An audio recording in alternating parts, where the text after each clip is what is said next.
Hot for TV. Welcome back to Doctor Who Too Hot for TV. We are the podcast that looks at all things Doctor Who Extended Universe. Today, I'm celebrating 5 years of Too Hot for TV. That's half a decade, and I've brought some of my favourite people and some of my least favourite people together to do a very, very special reading. Now, before I introduce them all, this wasn't actually my idea, so I'm going to introduce Mark Donaldson first, and he can tell you what we're reading today. Hi, Mark. Oh, hello. Yes, this was my idea, wasn't it? Because you bought a copy of the script for Recall Unit, The Great Teabag Mystery, which was the Edinburgh Fringe play put on by Richard Franklin and John Levine in 1983, was it? 1984. The 83 would make sense because, cashing in on the 20th anniversary. 84. He had the idea in 83, but it took him a year to get it off the ground. So, yeah, and so basically you said you bought this, and I thought, I sort of jokingly suggested, what you should do is do like a table read. Just get a bunch of people and we'll do a table read of it. That'd be fun. And here we all are. Excellent. So, the script's a bit of a mess, and not just in terms of content. So there's... Did you say content? I said content. Oh, okay. Yeah, I thought I said that too. There are a lot of different characters, some of whom are actually the same characters. It was all up here in Richard Franklin's brain, along with Bow Wow's. So I've had to gather a cavalcade of Doctor Who podcasters together. And so I'm going to introduce them and who they're playing. So first up, playing Molesworthy, the Brigadier, and Nick, it's Joe Ford. Oh, hello. Thank you very much for telling me who I'm playing. I had no idea. They're all the same character. How much acting do you require in this thing? You give it as much or as little gusto as you wish. Oh, Nicholas Courtney is quite nasal, isn't he? I thought I might pinch my nose a little bit. If you want to pinch your nose or pinch whatever you want, you're more than welcome. Can I ask a quick question before you go to anyone else? Was it a hit? Oh, yes. This is actually the biggest play of all time. Have you not seen the West End musical version? No. And just for the record, because I haven't read the script, I am so curious to know what the teabag of the title is all about. All will be revealed. Now, next up, giving his best Richard/Yates, it's Mikey Smith. Hi, Mikey. Hello, it's good to be here tonight. I shall be giving it to Richard, giving my Richard Franklin. It's a pleasure to celebrate 5 great years of an indispensable podcast. Thank you very much. What better way Mikey's to do it? delivery there and just his Why kind does of he always garage sound sarcastic? it sounded like he was taking part in a hostage video, which I suppose to me, is the kind of hostage is. video, yeah. You don't realise he's actually sat next to me, and I've got a cattle prod and a gun. Mikey's just been released by Hamas tonight, especially to take part in this podcast. I have been released into the custody of Mr. TARDIS. He shall be looking after my... Shut up, sorry. Right. You're the one on a time limit, mate. I am sorry. You're right. And the aforementioned Mark Donaldson will be giving his best Benton/John. Are you excited about that, Mark? I will indeed be inhabiting the role of John Levine. So yeah, and after that, I'm going to go and batter some rapists. What preparation have you done for that role, Mark? What, battering the rapist or playing John Levine? Either, really. Have you just been lying all day? Yeah. I tried to get the voice. The voice, he's got that kind of very sort of like... who would have thought little Johnny Woods born jaundiced and half dead, but I can't get it. I thought that was him for a second then. Uncanny. Yeah. I'm going to Sean Connery it and just do it in my own voice. That's Excellent. the plan. Then playing Alistair/Graham, we've got Luke Molloy. Hello, which one is it? Which one? Is it just one character, is it two? Or is it a shapeshifter? I think it's one character. Okay. There was a number of cast members and people that went through it, and lots of different notes. So I think it's the same character. Graham But if Alistair. it isn't, who fucking cares? Yeah. I don't know whether to play it fake posh or utter scouse. They're my only two things I could do. Why not jump between the two? I might, depending if I feel like Graham or if I feel like Alistair. Then, to play Miss Bergbo, everybody's favourite Swedish theatre director, it's Cameron. Yes, I'll be giving it my best Swedish woman tonight for you all. Of all the people to get Miss Bergbo, honestly, God. Giving his best Swedish woman, but not for the first time. Yes, that was for the court to decide. Lucky you. Oh yeah, it's going to be great. Can you not feel the Scandinavian coming off me as we speak? I can. It's too much to take almost. Yep. Oh yes. Then playing Hamish and Jimmy, it's my brother Jackson. Hi, Jackson. Hello, and Tim. I've got 3 characters. Oh, no, sorry, no. There's Hamish, Jimmy, and am I doing Silent Stephen? No, that's actually Lee. But you came up and said that Paul, it might actually be Silent Stephen. Do you think it's not? I think Paul is Silent Stephen. Fortunately, Paul and Silent Stephen don't have much dialogue, so maybe none of us will play him. All right. How is that going to work on audio? Silent Stephen. No, Silent Stephen's got a long monologue. Oh, is he? Hamish and Jimmy have got like 2 lines. Oh, okay. So, Look, we'll figure out this as we go. It could turn out that one of you's here for no reason. also, I can 7 names for Doctor Who fans. There's 7 names. Yeah, There was definitely a lot of multi-rolling on the original show. Yeah, there was when only they 8 did it. cast members. But there was also a lot of remorseful blowjobs. Well, we can only hope, Mikey. Come on. but Dylan, I've looked at the lines and I can do all this with a look. Okay. Okay, look, we'll see how we get on. You give your Hamish and your Jimmy and your Paul and maybe a Silent Steve. No, there's not a Paul? There's not a Paul, there's just the Silent Stephen. Okay. All right, you're being Silent Stephen then. Sorry, Lee's here and he's already been recast. This is going to be a disaster, isn't it? And then we've got Lee here, who's going to be playing Glyn/Tim/Stallion. Stallion? Well, the reputation goes before me. Good evening. I'm expecting many things from tonight. A BAFTA nomination, at the very least, would be nice.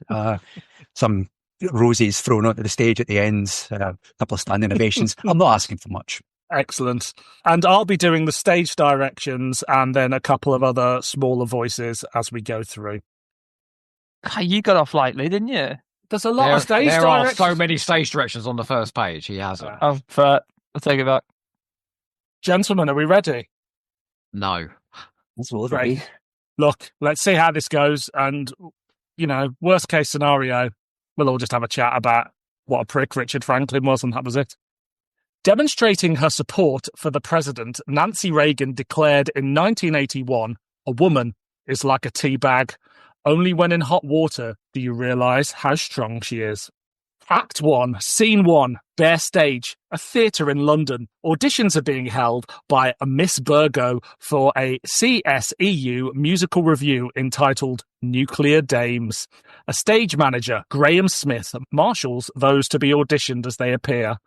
The audience is assumed to have been invited there to pay for the privilege of watching the auditions.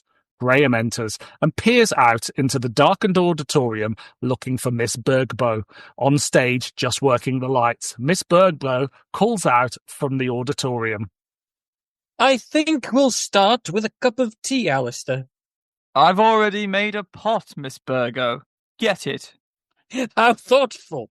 Alistair, crossed out, Graham quickly gets it from the prompt corner. To welcome you to Britain. House lights, please. House lights come up and Miss Bergbo comes down to the stage. Graham puts a tiny, small tray containing a mug, milk, jug, packet of sugar and a large round teapot on the stage, DCS. Sorry about the Crown Derby. It's all I could find in the prop cupboard. Oh, God. Proof of the pudding is in the eating, I think you say, or the tea in the drinking. It's the taste that counts. Lyon's orange label. The best. He pours the tea in first. Milk? Thank you. I thought the English put the milk in first. I'm a Scot. Aristocrats and Scots put their tea in first. Ah, I see I have a lot to learn.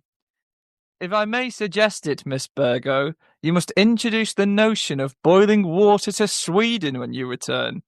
Tea made by dangling a tea bag in lukewarm water is not the same thing at all. I'll teach you how to make coffee sometime. She turns to the audience. I'm sorry it's not a bigger pot. However, you'll be able to share with me the slightly sadistic pleasures of being an artistic director. You have paid for the privilege of being present at these auditions today because I want to test the reactions of those I'm auditioning to a live audience. Some of those TV stars are lost in live theatre, you know. Please respond to their audition pieces as you feel natural. It will all be rather painful for them. You will enjoy it. At least I shall. Who's first, Graham? Someone who calls himself Silent Stephen from Dudley near Birmingham. They do know they're to launch straight into their act, don't they? There's no time for pleasantries. Yes, Miss Burgo. Bring him on, then. Alistair goes to the wings and beckons Paul on. Silent Stephen. You would have left the theatre by now, wouldn't you?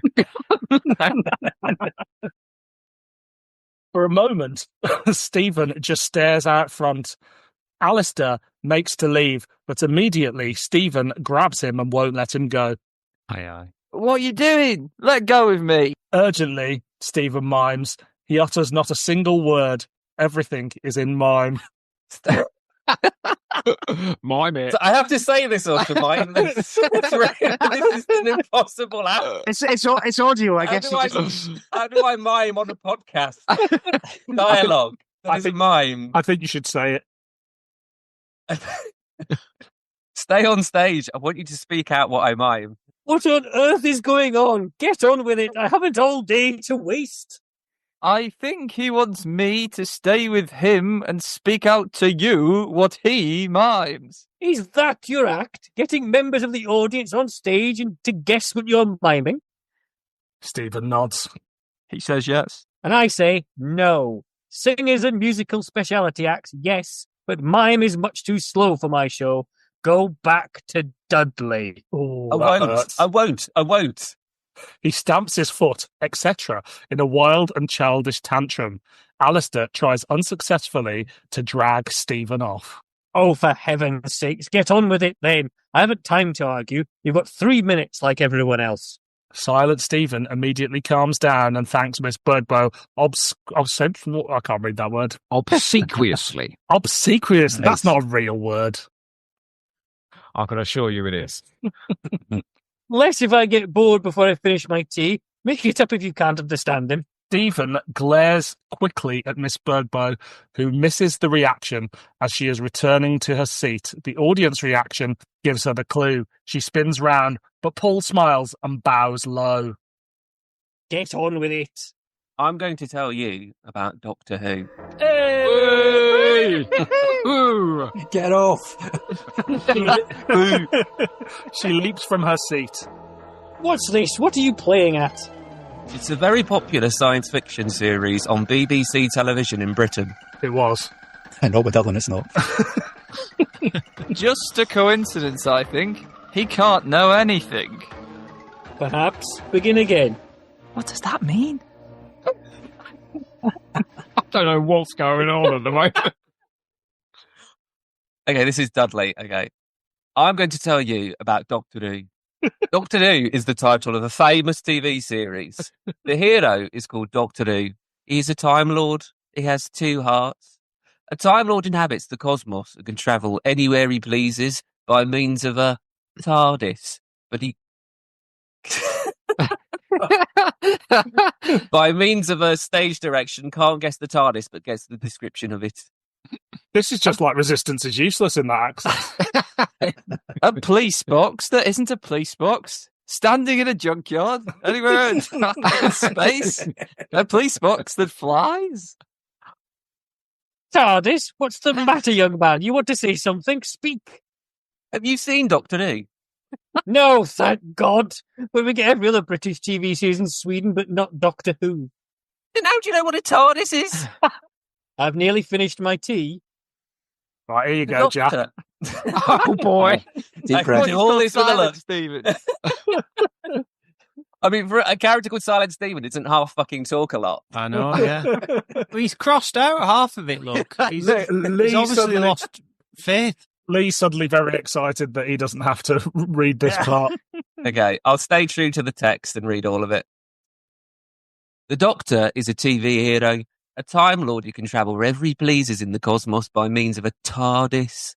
He fights for good against evil. He's in constant conflict with an evil Time Lord called the Master. The struggle between the Doctor and the Master is like the conflict between Sherlock Holmes and Moriarty. In his struggles against the Master, the Doctor is assisted by 3 soldiers of the British Army, a brigadier, a captain, and a sergeant. They come to his aid and deal with the misguided mortals the Master is tricked over to his evil side. It is the Doctor who deals with the Master himself. The Doctor is capable of changing his features and regenerating 12 times. Once he took the form of a famous actor and comedian, John Pertwee. This was his 3rd regeneration. In this form, the Doctor was 6'3" tall with a mass of curly white hair. He wore velvet jackets and ruffled shirts. And while he fought the Master with deadly seriousness, he had a wicked sense of humour and an infectious laugh. Did Chris Chibnall write this? No, there's more exposition here than the TV movie. This is like the opening to Space Babies. 12 million fans used to watch the adventures of this Doctor and his military assistants from UNIT every week. Of course, I never told you what UNIT stands for, did I? United Nations Intelligence Task Force. UNIT.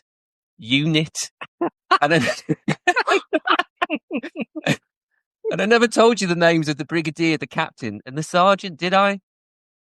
Brigadier Lethbridge Stewart, the brig, Captain Mike Yates, Mike, and Sergeant Benton.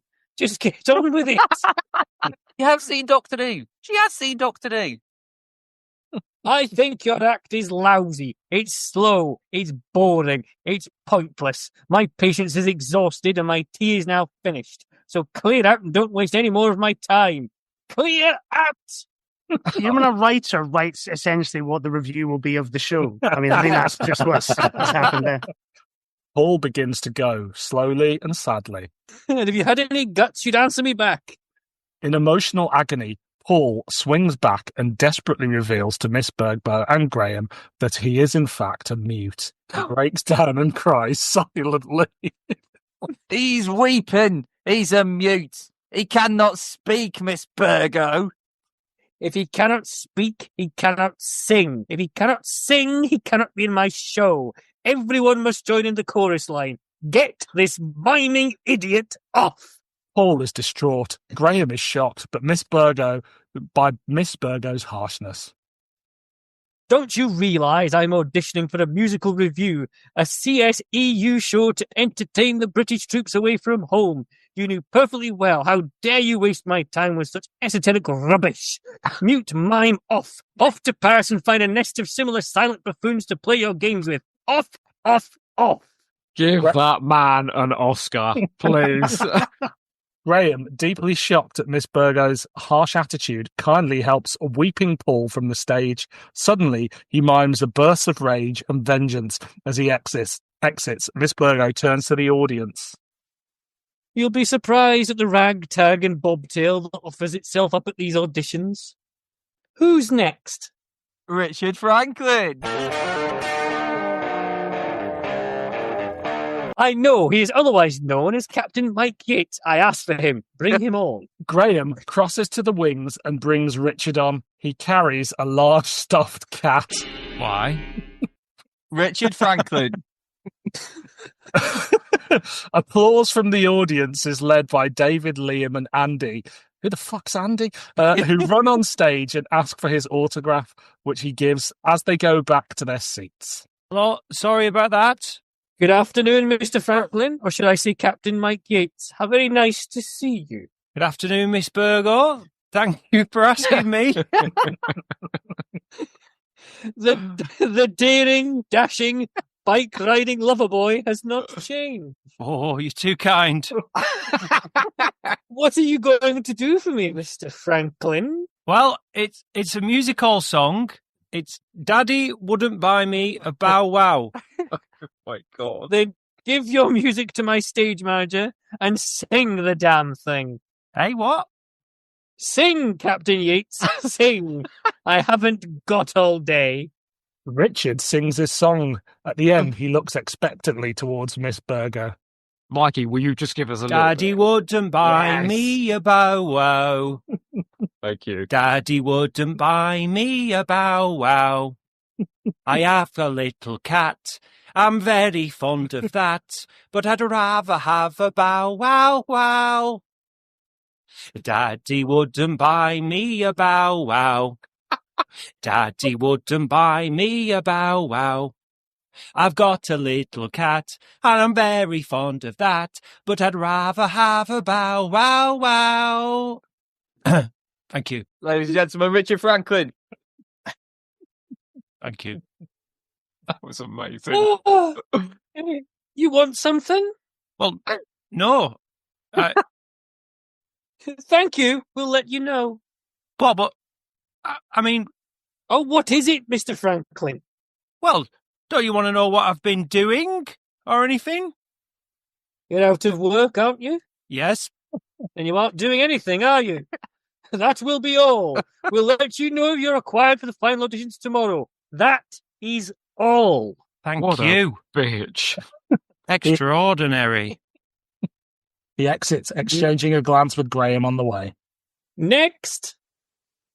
Stallion, Miss Burgo, from Middlesbrough. Miss Burgo? She is writing a note and says nothing. Graham continues to glin. I think it would be best if you just get on with it and sing your song. I'll give your music to the accompanist. Glyn hands it to him, and Graham hands it to the unseen pianist in the wings. Glyn sings GI Blues. At the end, Miss Burgo raises her feet and applauses him enthusiastically. Thank you, Stallion. That was tremendous. Should I know your name? Are you a recording star? Here we go then with apologies to Mark Harrison. No, this is my first audition. I've only sung in pubs where I come from in Middlesbrough. Your first audition. It's incredible. Would you like to be in my show? Yes, please, Miss Begbo. Then you shall. You have a passport? Yes. Then you fly out today. Graham will give you the details as you leave. Thank you for coming. Oh, thank you, Miss Begbo. Thank you. He exits. That one will be a star, Stallion. I'll make him a star, but I'll tie him down with a 7-year contract first, though. Next! There is a crash in the wings. Whatever's going on? Graham and John Levine enter. Oh, John we go. dusting himself down. Mr. John Levine, former star of Doctor Who.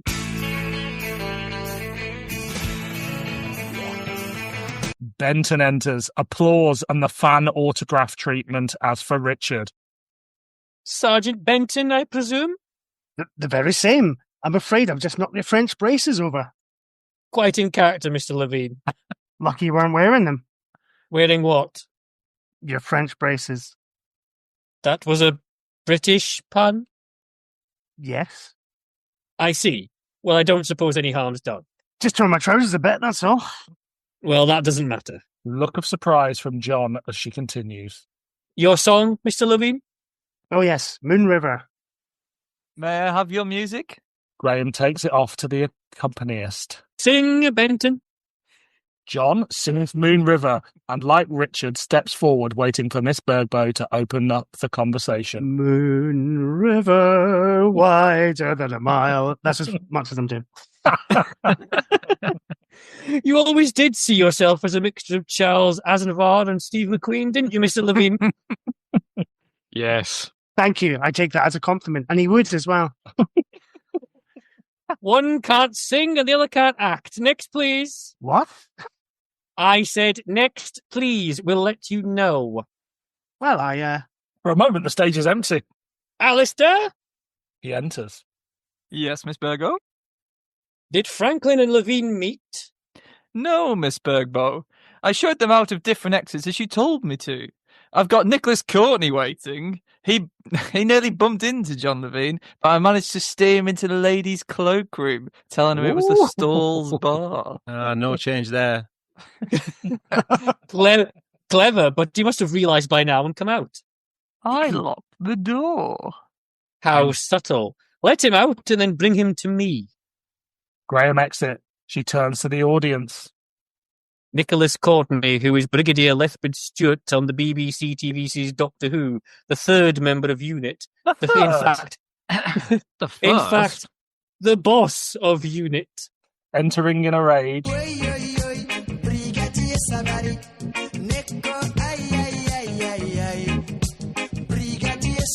This really isn't good enough. What the devil's going on?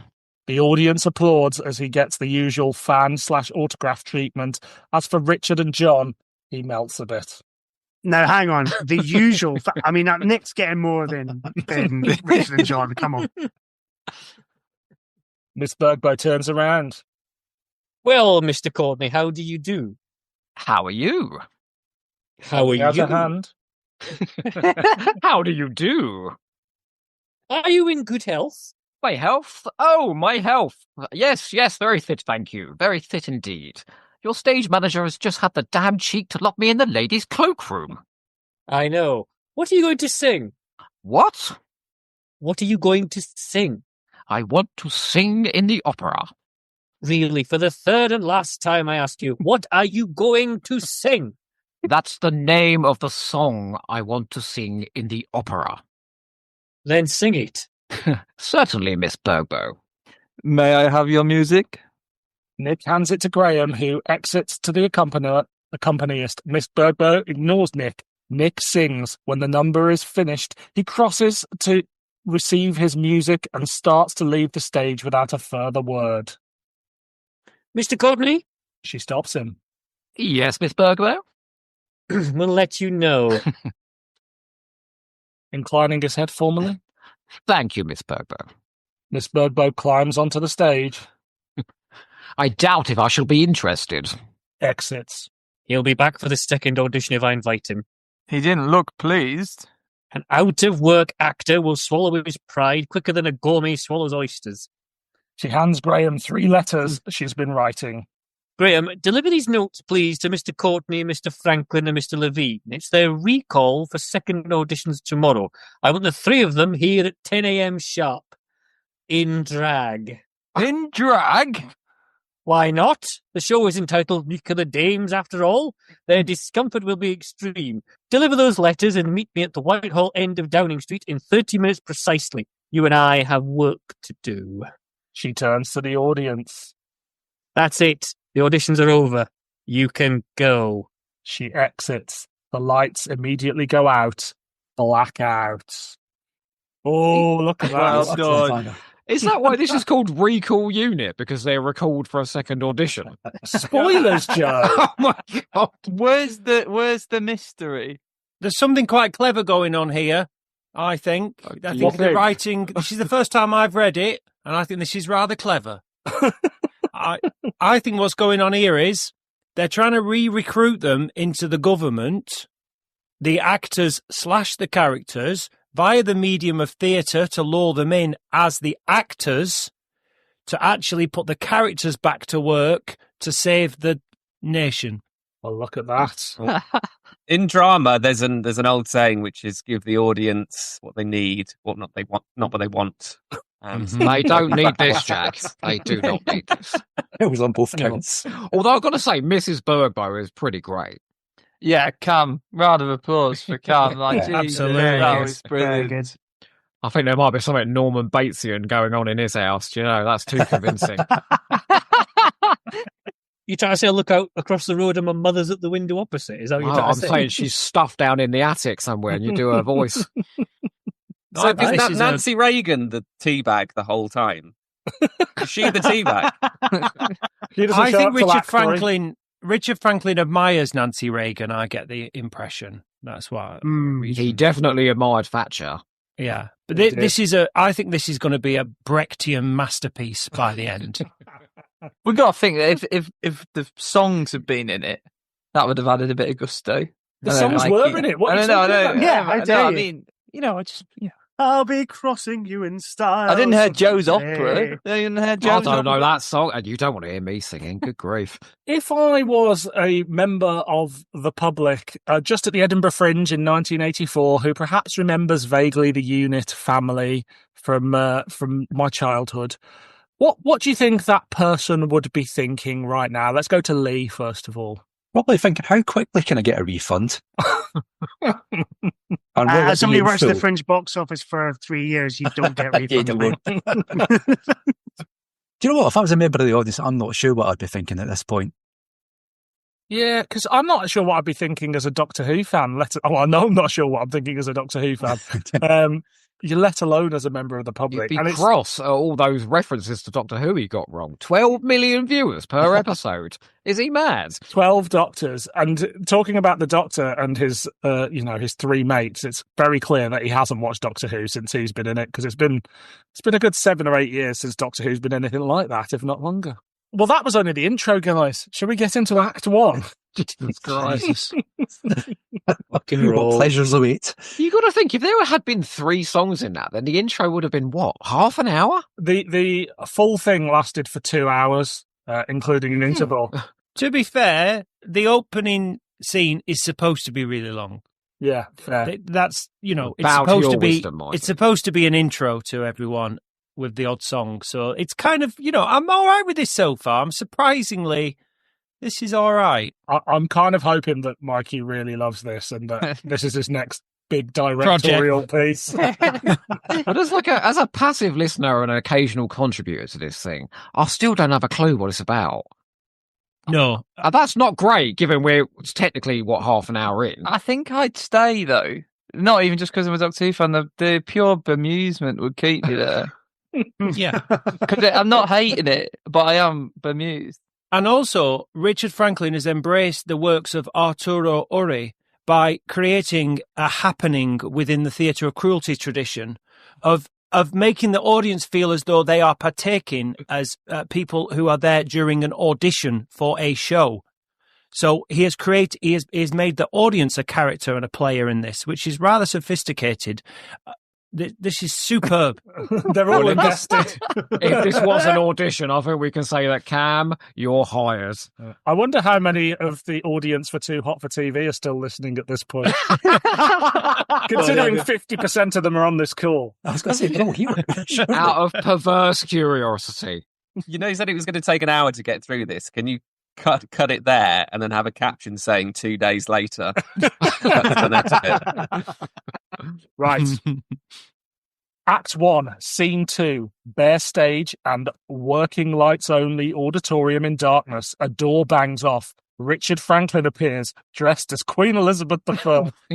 He looks round tentatively. Miss Bergbow, house lights, please. Nothing happens. Oh, funny. A door bangs off. John appears, dressed as a schoolgirl in pink gingham. Right. Sergeant Benton? Captain Yates, sir, madam. Oh, less of the madam. Miss, if you don't mind. I mean, sir. I think I mean sir. Very fetching. But if you're a miss, I think I prefer men. Very fetching. But if you're a miss, I think I prefer men. Well, was that your line? Yeah, that was my line. It's a fucking don't echo be in here. Everybody, let's all say it together. Don't be so hurtful, Benton. John. Oh, John, how nice to see you. Amazing. What a surprise. I can't believe it, Richard. It's so good to see you. No. What on earth do you think you've come as? Schoolgirl? Shocking. You're a disgrace to the Sergeant's Mess. You're a disgrace to the British Army. You're a disgrace to Rodian. What about you? Queen Elizabeth I, indeed. You're a disgrace to the royal family. You're a disgrace to British tourism. You're a disgrace to Madame Tussauds. I wouldn't be surprised to meet you in the Chamber of Horrors. Please, Majesty. Hold out your hand. Now thinking John does so, Richard smacks it with his fan. Don't be impudent, insubordinate, and Republican. No, miss, sir. I think I'm suffering from a split personality. I'm suffering from a damaged wrist. I feel like a captain and I behave like a dame. Britain's answer to the cruise missile, more like. A nuclear dame. Oh, hang on, we've got to do this together. Nuclear dames. dames. Funny. Are you sure? Oh, I'm doing your lines again, sorry. Sorry, funny. I've just always strange. wanted to be John Levine. It's hard not to. Nuclear Dames? Where have I heard that title before? It's the show I've come to audition for the second time.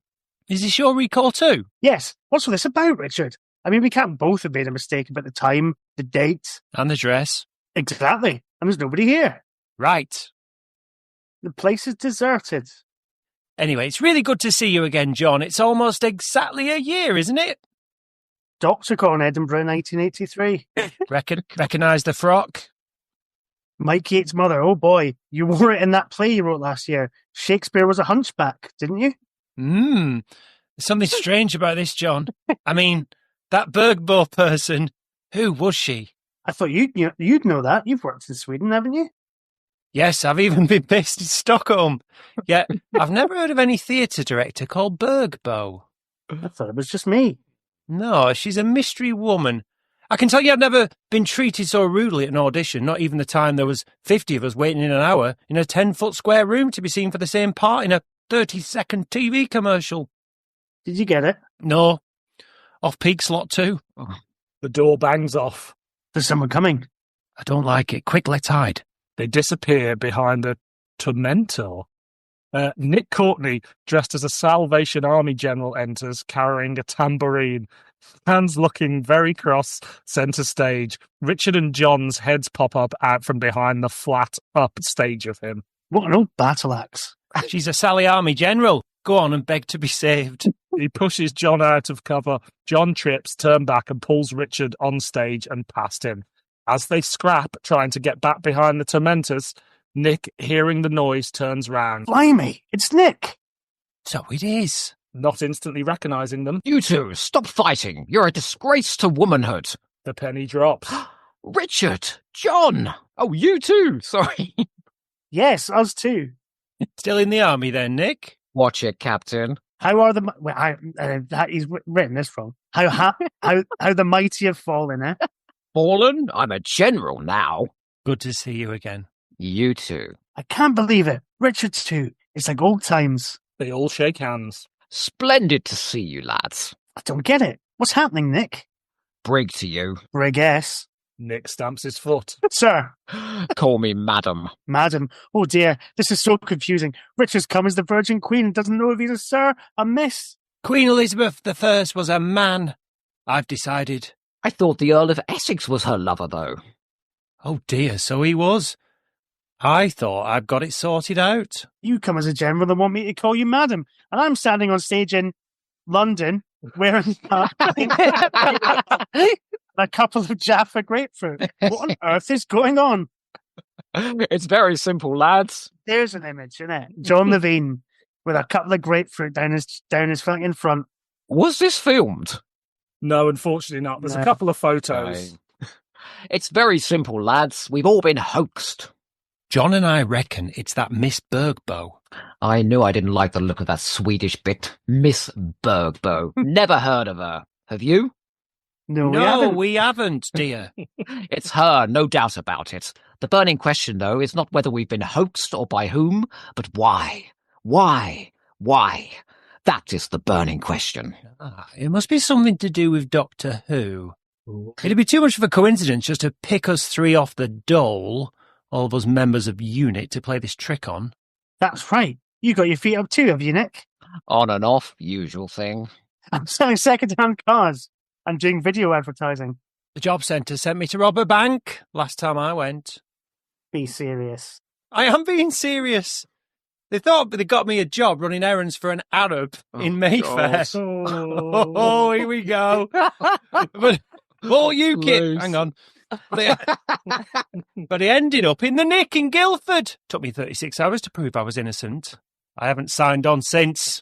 A crackpot, that's what she is. A twisted fan, more likely. The female version in the flesh of a heavy breather on the telephone. You mean she's a Doctor Who fan gone wrong? That's it, John. You've hit it on the nose, as usual. She must have some sort of hate against us and thought she'd make us squirm a bit. And deliberately tried to raise our hopes knowing we're all out of work. Very mean. Very fishy. I don't like it at all, Nick. This is an odd non sequitur.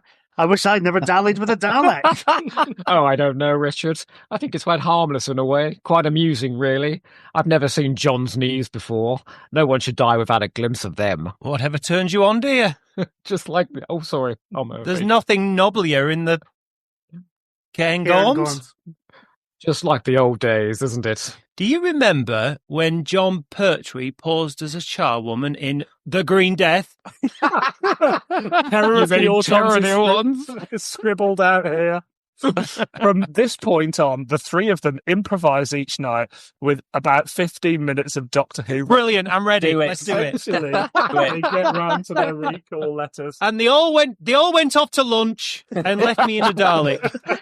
Do you remember when we all used to drive to Lime Grove? And it was like wacky races. Do you remember that? And they all turned round and was wearing eye patches. Whee!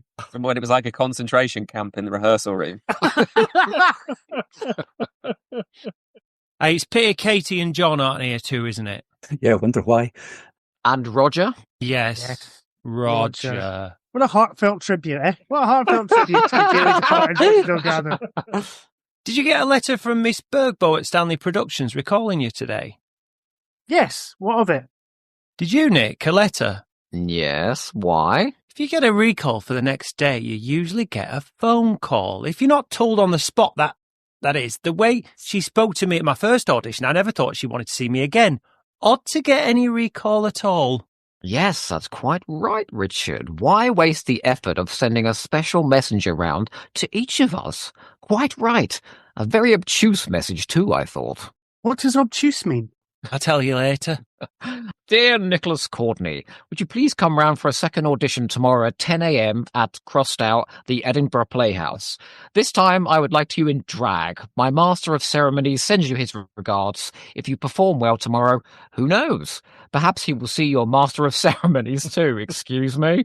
So, see you later, Bergbo. P.S. If you're successful, you may meet a real general who'll put you through your paces and show you what roast beef really means. That old line. Chance to be a fine thing. Unusual? Obtuse? Yes, very obtuse. What Master of Ceremonies? Sounds yourself Bergbo too. You're getting on all right, Nick. Familiar. I don't like it. Listen to mine. Dear Richard Franklin, would you please come for a second audition tomorrow at 10 a.m. at Crosstow, the Edinburgh Playhouse? Because the venue got downgraded, obviously. There's no chance to get this shite As in if there. they were ever going to get into the Edinburgh Playhouse. Jesus Christ. This time, I would like to see you in drag. I would appreciate if you didn't arrive at the stage door on that old L-Reg Honda 125, oddly specific, of yours. It's not quite the image of a star I had in mind. Who knows? If you are successful tomorrow, you'll earn enough from nuclear dames to buy yourself a nice new maestro from Maggie's voice telling you to fasten your seatbelt. Just her voice, of course. What a memory. I shall be in Top Gear too. Will you? Love, Miss B. Oh, well, what do you make of that? Very familiar. I've met women like that before. Be careful, Captain. Be advised by Uncle Nick. How does she know you want a maestro? I don't. I think they're horrid little cars. And what's all that about Maggie's voice being just a memory? No idea. Obtuse? Yes, Yes. very. Oh. Yes, Yeah, very. Shit, sorry. Shit. It is obtuse. Did you get a letter too, John? Yes, it starts exactly the same way as yours is Nick's. Then Oh, it goes God. on. It's not all rocks and sheep where I'll be taking you if you get through the second round, Johnny boy. Well, I'll see you on the green. Then we can have a peaceful talk together. Love and kisses, B. P.S. Ever been goosed on a green, Mr. Levine? I think she fancies me. Don't fancy your chances, John. Obviously, Swedish women are using this vernacular completely, of course. Neither do I. I've known women like this, John. Leave them well alone. She's a nutcase, a crackpot. Definitely a member of some alien Doctor Who fan club. I don't think so, at all. I think she's got some really deadly purpose in mind. I think she's trying to tell us something important in these notes. I wish I'd never. What is going on with these non-sectors? I wish I'd never argued with an Auton. I mean, I presume he means No. Auton. He's written down Anton. Anton! Is that another character we've got to find? Rubbish, Richard, rubbish. But I say, John, why don't you go make us a nice pot of tea? Righto, Nick. Good idea. Exit. Nick, don't you... Oh, yes, I quite agree with you, Richard. Is it Richard? Why is I crossed out? Oh, yes, I quite agree with you, Richard. But I don't want to frighten John. You know how snivelly he gets when he's frightened. Oh, sorry. Very tactless of me. Burbo is up to no good. But I don't see why she doesn't just give us the message outright so we know what it is, do you? Brig? Okay, Brig, one moment you say she's a nutcase, and the next you're calling us back into the army. What's going on? Good question. I came here to audition for a part in CSEU Entertainment for the troops. And you got the part, Captain. I did? That's what I said, Captain. You did.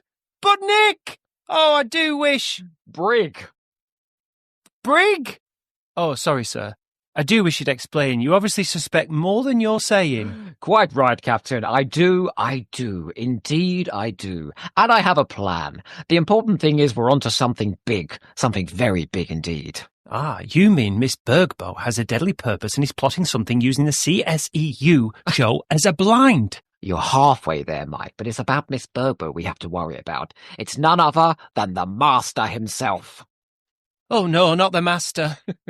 Yes, that's what I said. The Master. No! Yes, Captain Yates. Yes, 1,000 times yes. Do listen. Oh, gosh, no! Yes, the Master it is. Look at the clues in my letter. The Master of Ceremony sends his regards. In yours, you're going to be given a Maestro, Italian for Master. Benton is going to be goosed by the Magister. Latin for school teacher or Master. It's obvious that the Master is behind all of this. But what is his plan? What's up? I wish I knew. I have my suspicions. I'm working on it. But believe me, the Master's plan threatens the peace of the whole world. I'm sure of it. Peace talks were mentioned in Benton's notes. Where were the peace talks being held, Captain? In the Falklands. That's topical. That's it then. Of course it all fits in. Benton is to be goosed on the green. Goose green. Maggie's voice in my maestro. Maggie Thatcher is leading the peace talks, and that General roast beef bit must mean the Argentine General Galtieri. He's mixed up in this. It's not all rocks and sheep. We better get our skates on, Mike. The Master is about to strike and... Entering with tea. Who's for a nice cup of tea? Save it for later, Benton. We're going on a long journey. I've become the Rani. I know! I want you both back here in uniform in half an hour. Uniform? Madam, you're going down a very long journey. The brig has recalled unit. Hey! Unit recalled? That's right. Unit is back in action. Great stuff.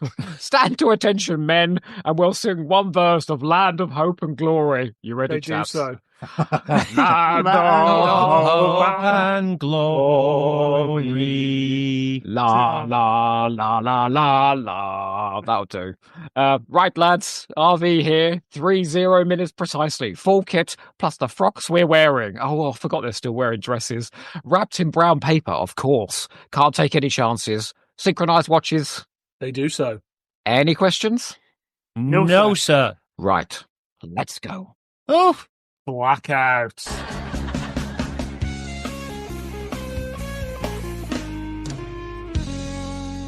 Well, What's happening in this thing?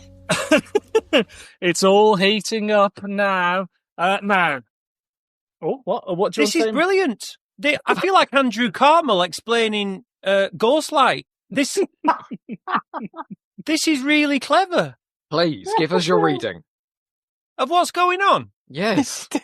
So we've gone through 3 layers of reality here.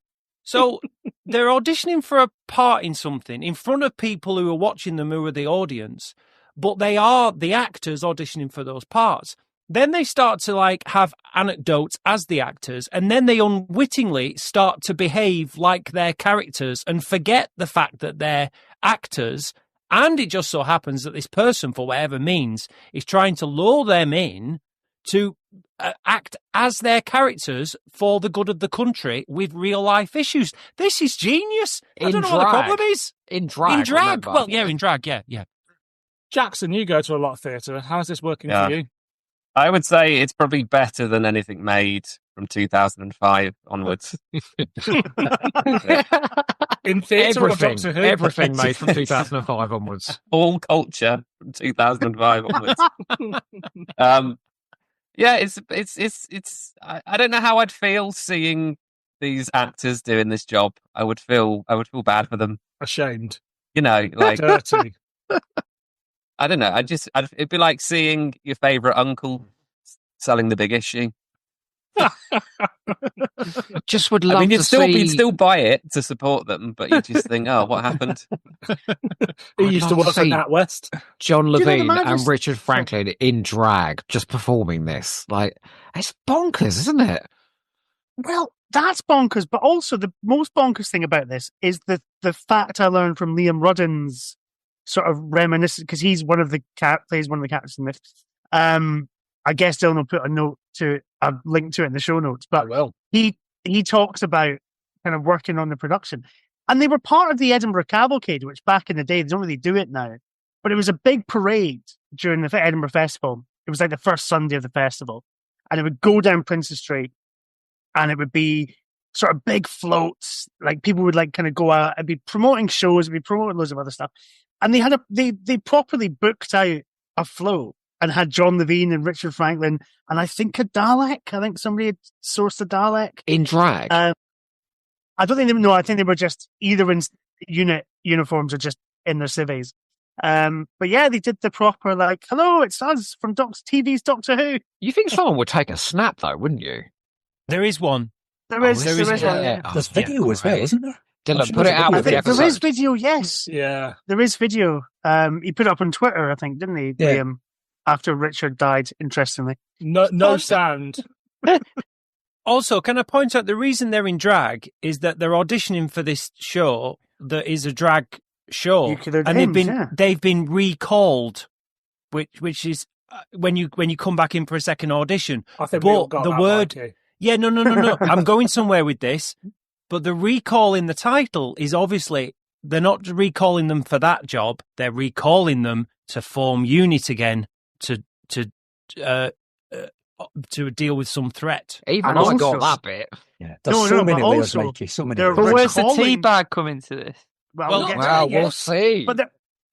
But they're recalling unit as well, because there's 15 minutes of improv every night where they recall their time filming Doctor Who. Oh my so God. many the levels. This works on. Levels. Let's get it in Tape Modern immediately. Can this be called Recall Unit as we recall the show? Yes. And then we can do it again in another 10 years. Recall Unit. My only other question is, do you think RuPaul saw this show and was inspired by it? We can only hope. The bit that we skipped, like that half a page, was actually the most useful bit of story. Well, you didn't want to give away too much. Maybe I'll put it as a deleted scene at the end. Jump from them discussing letters to fuck the master plan. Young people just want to cut straight to the tea bag nowadays. Every TV show, every film, just cut straight to the tea bag. Not just young multitasking people, as well. Oh, look at your phone and look at your tea Miss bag. Bergbow's back in the next scene. Have you seen? Oh, yeah. We're all very excited. Before we continue, can I just make one point? One point. Just for the benefit of those like me who are keeping an eye. Rangers are 1-0 up at half time. Thank you. Right, we may go. Carry on. Act 1, Scene 3. A few minutes later, Graham is discovered arranging 4 chairs in a semicircle. A door bangs off stage and Miss Bergbow enters. Everything's ready, Miss Bergbow. Thank you. What did you do with the tissue compression eliminator? I hid it in the violin case as you ordered, Miss Bergbow. Your idea to pose as a seller of miniature dolls of the world worked well. Did you sell many before I arrived at Downing Street? Just one. my only black one, I sold it to Mrs Thatcher herself. She said how sweet it was and what an answer to the world's population problem if they were all that size. Hang on. Oh, no. That's what attracted her. Jesus. You knew this was going to be a bit troubling, right? The author's voice. Why did I ask her that? That's what attracted her over to me in the first place. Otherwise, she'd have got it into her car and driven off to Northolt and away to the Falklands. Little did she guess that a moment later she'd be falling into your doldray herself. Along with her bodyguard, her chauffeur, the 2 duty bobbies outside number 10, and 53 tourists. Luckily, there weren't more. My tray was heavy enough as it was. I thought you drove off in her car to the manor born, if I may say so. You may. What a charming thought. I got her autograph before you fired, though. She wrote, "I wish you eternal luck." Your autograph book becomes her last will and testament. Very fitting. I knew she'd pause, pen poised, lips sweetly parted, to look for the cameras before she allowed her security man to hustle her back into the car. Does Richard Franklin want to fuck Margaret Thatcher? Absolutely. Yeah, all right. I just wanted to clarify. If there'd been a single pressman there, our plans would have been ruined. The world would have seen what was happening. Very lucky. Lucky? Lucky? I do not believe in chance, Graham. I believe in plans. That's why I issued false instructions to the police standing at the end of Downing Street, never to turn round towards number 10 and not to allow anyone from the press in the vicinity. Oh, 1.5 inches square. What bliss. She's quite sweet, that size. Of course she will be found. She won't. She will. I told you to dispose of her. I have. She will not be found until it's too late, and then it will take better brains than the doctors to find a way of reinflating her. May I ask where you've hidden the lady? It's better you shouldn't know, but I assure you, where I've hidden her, she will be discovered. However, this theatre's dark for the next 3 days, so no one will stumble on her, even by accident, until after we've done what we're going to do.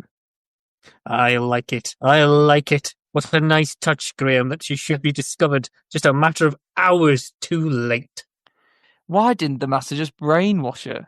Wouldn't it have been easier than using the tissue compression eliminator on her and then having you impersonate her at the peace conference and do all the things she would never do?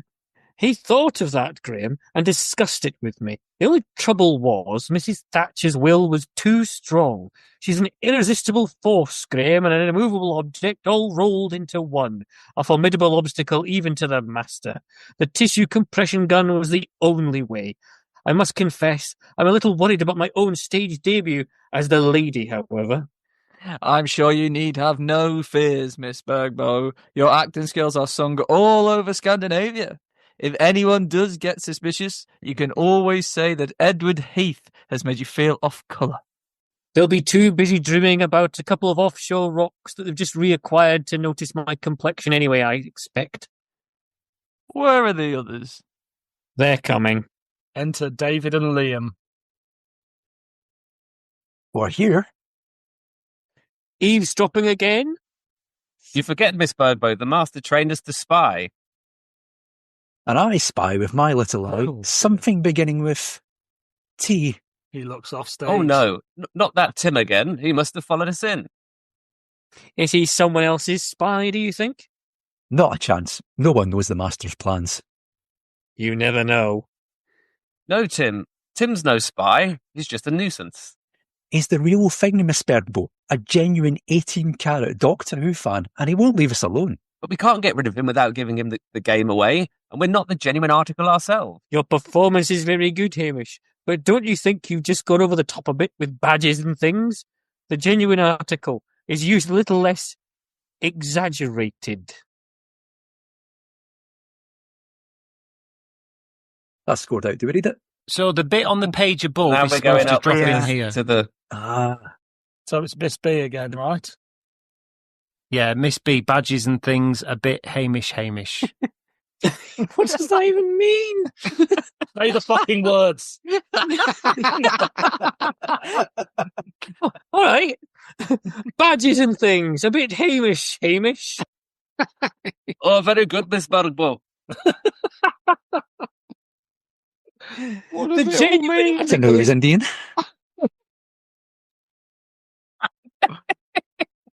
The genuine article is usually a little less exaggerated. And what have you come as? A heavenly haggis?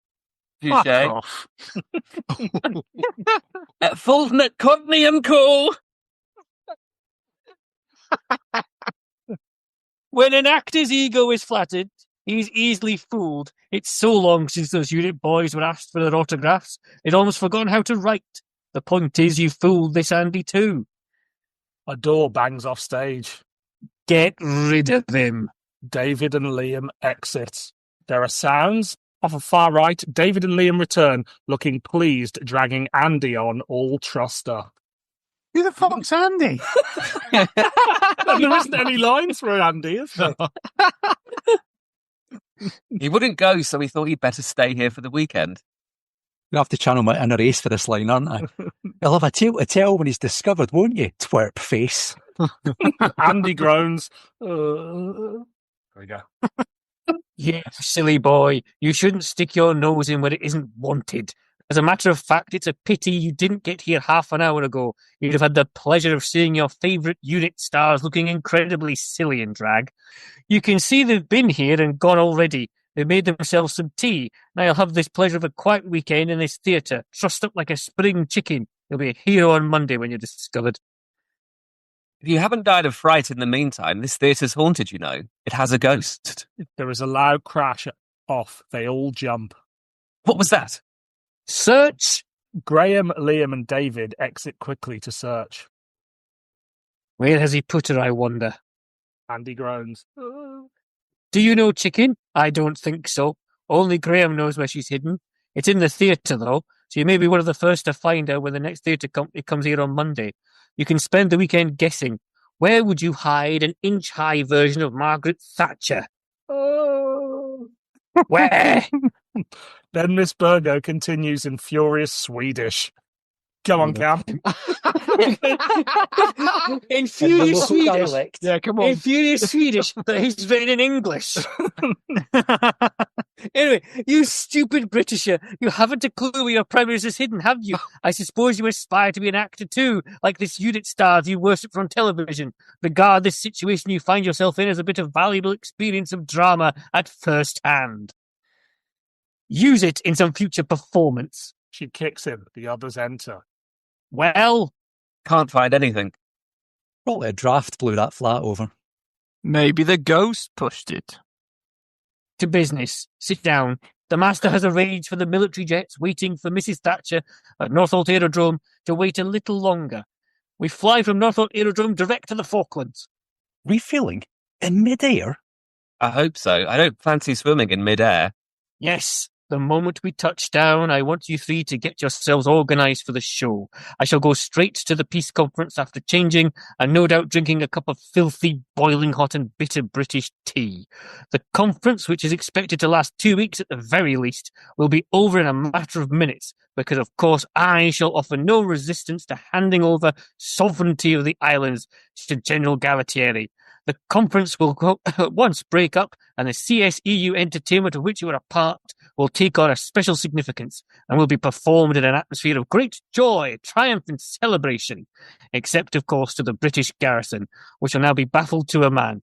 I will watch your show while an army of international lawyers prepare the surrender documents at high speed for me to sign. Immediately after the final curtain falls on your CSEU show, my signature will bring the British flag fluttering to the ground, and the islands will be from that moment become Argentinian. They'll be pleased. Over the moon. Triumphant. A short-lived victory, I can assure you. Immediately the master will demand of General Galatieri his share of the bargain. What's that? Command of the Argentinian armed forces.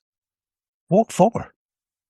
The master has told the general it is to invade the United States. In fact, it will be used against Argentina herself and the whole of the South America. And then the United States. And then the world.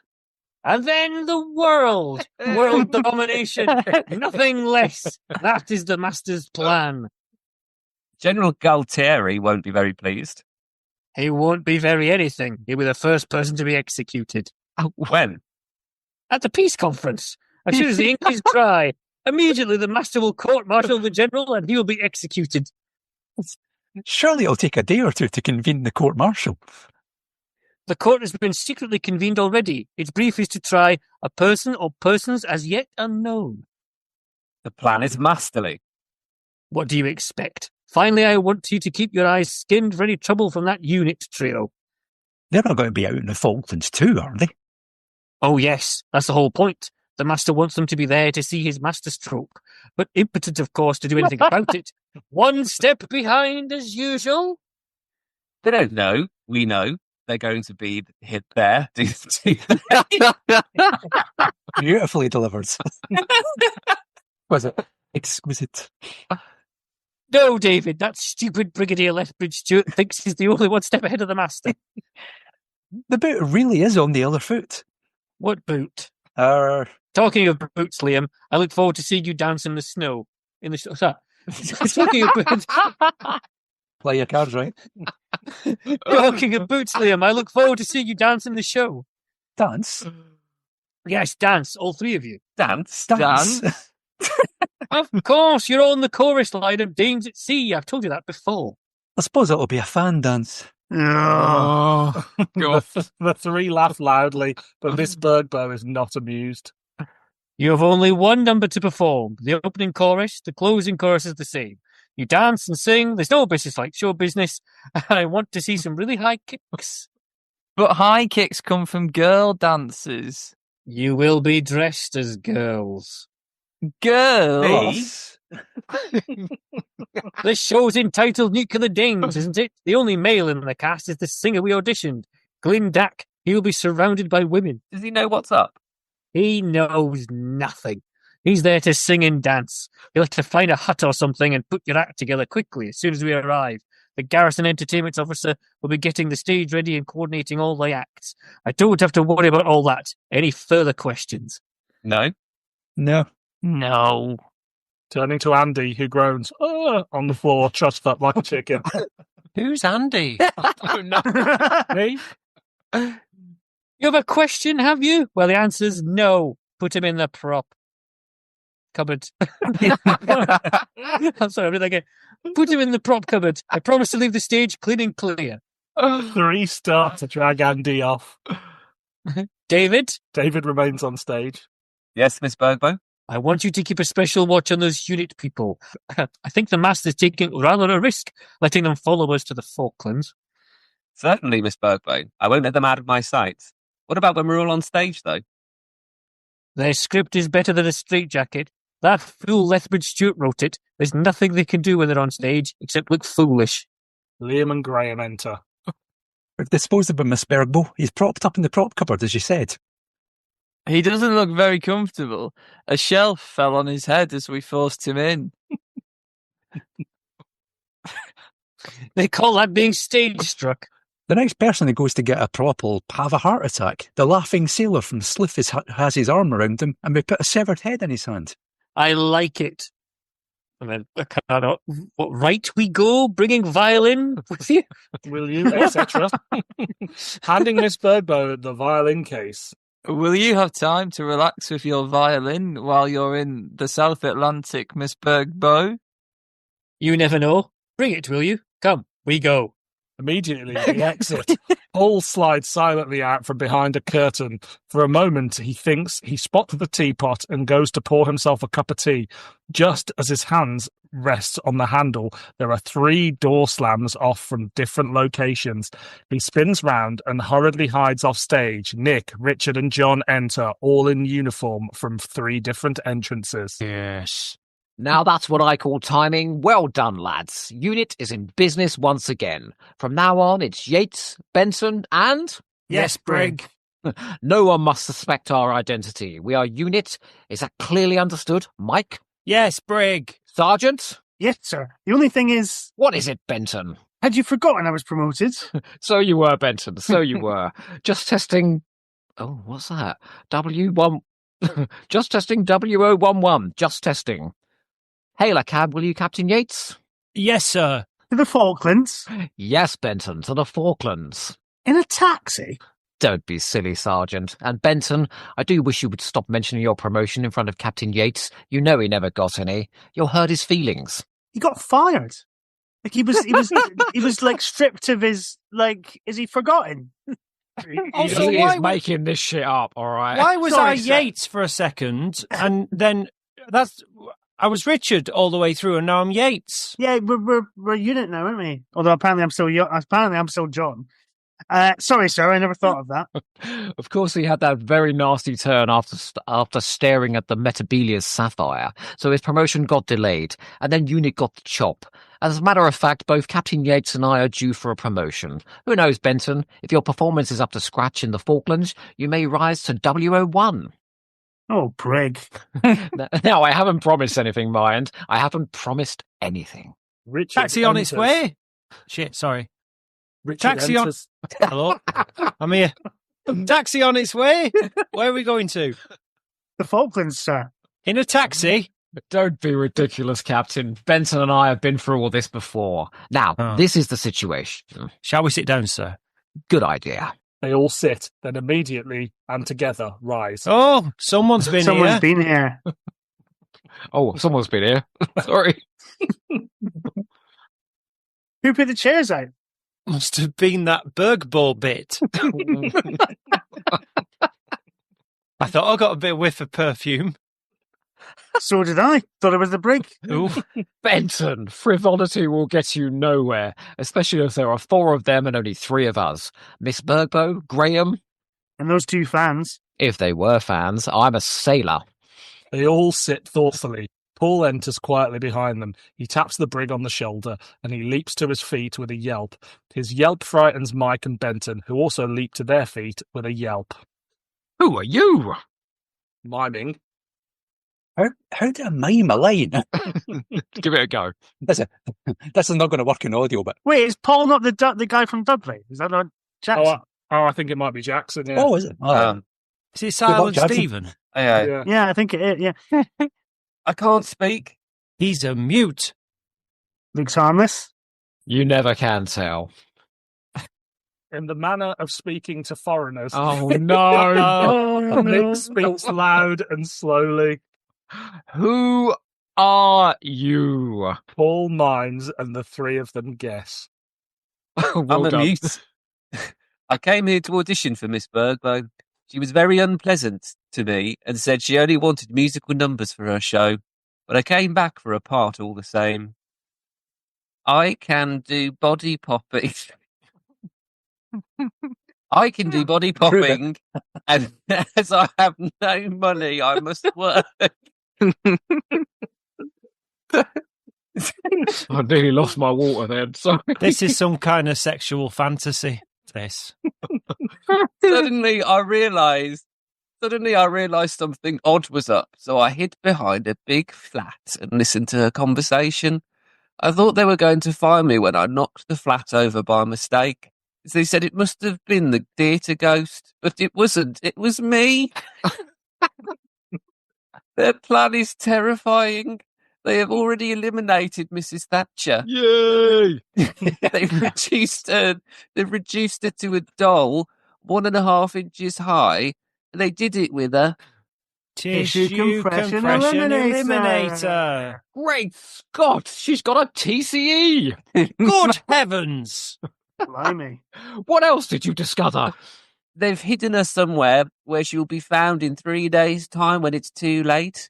Now they've all gone to the Falklands. Yes, I'd worked that out. Do you know what the Master has in mind? It is the Master, isn't it? Yes. What's his plan? I'm sure he's up to something big. World domination. Couldn't be bigger. I knew it. How? That Bergbo bitch. Gloves are off now. That Bergbo bitch is going to impersonate Mrs Thatcher at a peace conference on the Falklands. Oh my God. She will sign the document handing over sovereignty to General Gualtieri. In return, General Gualtieri will hand over all his fighting forces to the Master. Instantly, the Master will kill General Gualtieri. Gualtieri know that? Of course not, Benton, you wally. Gualtieri thinks he's onto a good thing. Fifth columnists always do. And then the Master will take over Argentina, South America, Whoa. the USA, and emerging victor of the Third World War will take over the world. No one will emerge victor of a nuclear war, Paul. No one. A third world war must never be fought. The Master must be stopped before it's too late. Now, my counterplan is this. Paul gesticulates towards the prop cupboard. What is it? What is it? I'm going all Hartnell now. I want to get on with my briefing. There's not a moment to lose. Paul continues to gesticulate and draws the brig towards the prop cupboard. Sergeant Benton, see what he wants. Paul and Benton exit. This looks serious, Mike. I wish John Pershing was here, but we Don't couldn't be afford him. fucking So do I, but we can handle it. Have you still got a motorbike license? Why? Will I need it? Come to think of it, no. But it's useful information. Venusian karate? Oh, yes. He does it on the brig, who collapses in the agony on the floor. So you see, I've kept that up. Stop it, Captain Yates, stop it! Oh, JP taught me that. Good, isn't it? Paul and John enter with Andy, Look at this. He was bundled in the prop cupboard. still on the floor. Who are you? I think I'm playing Andy, aren't I? Yeah. I'm Andy. Doesn't mean anything to me. I'm Brigadier Lethbridge Stewart. I know, you gave me your autograph at the first audition the day before yesterday. So I did. Please forgive me. So many people ask me, I forget. To Richard, quietly. Fantasy time. What was that? I said fantastic mime. Paul, he's a fantastic mime. Oh, yes, absolutely. Fantastic mime. To Benton. Are you sure he said that? Brig, I think we should get on. There seems to be some urgency about the situation. Quite right, Captain. Now, young man, what's your story? You're going to have a shiner on that black... Huh? You're going to have a shiner of a black eye in a short time. How did you get that? They beat me up, trussed me up, and left me in the prop cupboard to be discovered in 3 days' time when it would be too late. Who did? Miss Bergbow and a gang. I thought they were members like me, but they weren't. They're spies for the Master, dressed like fans. I thought they had too many badges and things on them. What were they up to? Well, We know, Brig. Paul's just told us. Quite, we know. Paul's just told us. Don't Yes. bother. But look here, Andy. And you, Paul. You could be very useful to us. Would you like to come to the Falklands with units? It'll be dangerous. you bet. Paul nods. I didn't think you'd miss an opportunity to get your own back on Miss Bergbow and her minions. Can you act? That's what I want to be. An actor. Well, now's your chance. You can play Buttons in a little scene from Cinderella. I've written specifically for the CSEU show we're going to do in the Falklands tomorrow. I've got a script here. One for you and one for each of you two. Really, Brig, this is no time for amateur theatricals. Aren't you going to brief us of your counter plan to defeat the Master? Cinderella is my counterplan. Pantomime is your master plan against the Master. Yes, Benton, remember your Shakespeare. Hamlet, Act 2, Scene 4. The play's the thing to catch the conscience of the king. I've written a parody of the slipper scene from Cinderella. That's why I told you to bring your costumes, the one you wore for the second audition. Oh, Lord. Now I see what you're up to. Yes, Captain, you and Benton will be my ugly sisters. Typecasting, I'm afraid. You'll be the wicked stepmother with halitosis. You bitch. Yes, the truth about Miss Bergbow and her minions and the Master's plot to take over the world will be thinly disguised in the slipper scene. Hamlet did something similar to his murderous, usurping uncle. We shall so embarrass Miss Bergbow that she will expose herself in front of us, in front of all the delegates, just as Hamlet's uncle Claudius did. The CSEU show will become Bergbow's Waterloo. And our Shirring Crossroads, probably. And the truth will out before Burbo, posing as Thatcher, has signed the fatal document. The Master's plan will be instantly ruined. The peace conference can go back into session, and let us hope that our outcome will ultimately be a happy one for both sides, in which honour, pride, justice, and genuine feelings are all satisfied. Oh, that's an excellent plan, Brig. But tell me who is going to represent Britain at the conference when it reconvenes? Don't forget Mrs Thatcher will need re-inflating, and no one has yet discovered how to cancel and reverse the effect of a Tiffy compression eliminator. Mrs Thatcher can reinflate herself. She's always doing that. But where is she? That's a good point, Benson. Find her. In the meantime, you've got your scripts. Learn your parts. The first stage of my plan goes ahead with effect from now. Yes, sir. And as for you... To Paul. You will be most useful. In the Cinderella scene, you can be the flunky who carries the slipper on the velvet cushion. Servants and children should be seen and not heard anyway, my granny used to say. Also, as you're mute, people may well speak indiscretions in front of you, thinking you won't be able to repeat them, and you can report them to us in mime. Got it? Fucking hell. Very natural dialogue, isn't it? Why am I the ableist in this fucking script? Very well, men, follow me. Richard and John pause and look at each other. Where to, Brig? The taxi? I think there's a bit of water between here and the Falklands, unless the taxi's amphibious, of course. A joke in poor taste, Benton. But you have a point. How the devil are we going to get there before the Master's gang? The sound of the TARDIS is heard. The TARDIS! Precisely! That's what I had in mind. We'll travel in the TARDIS and use it as a glorified taxi. I've always wanted to go in the TARDIS. Well, now you've got your wish, Captain Yates. To the South Atlantic.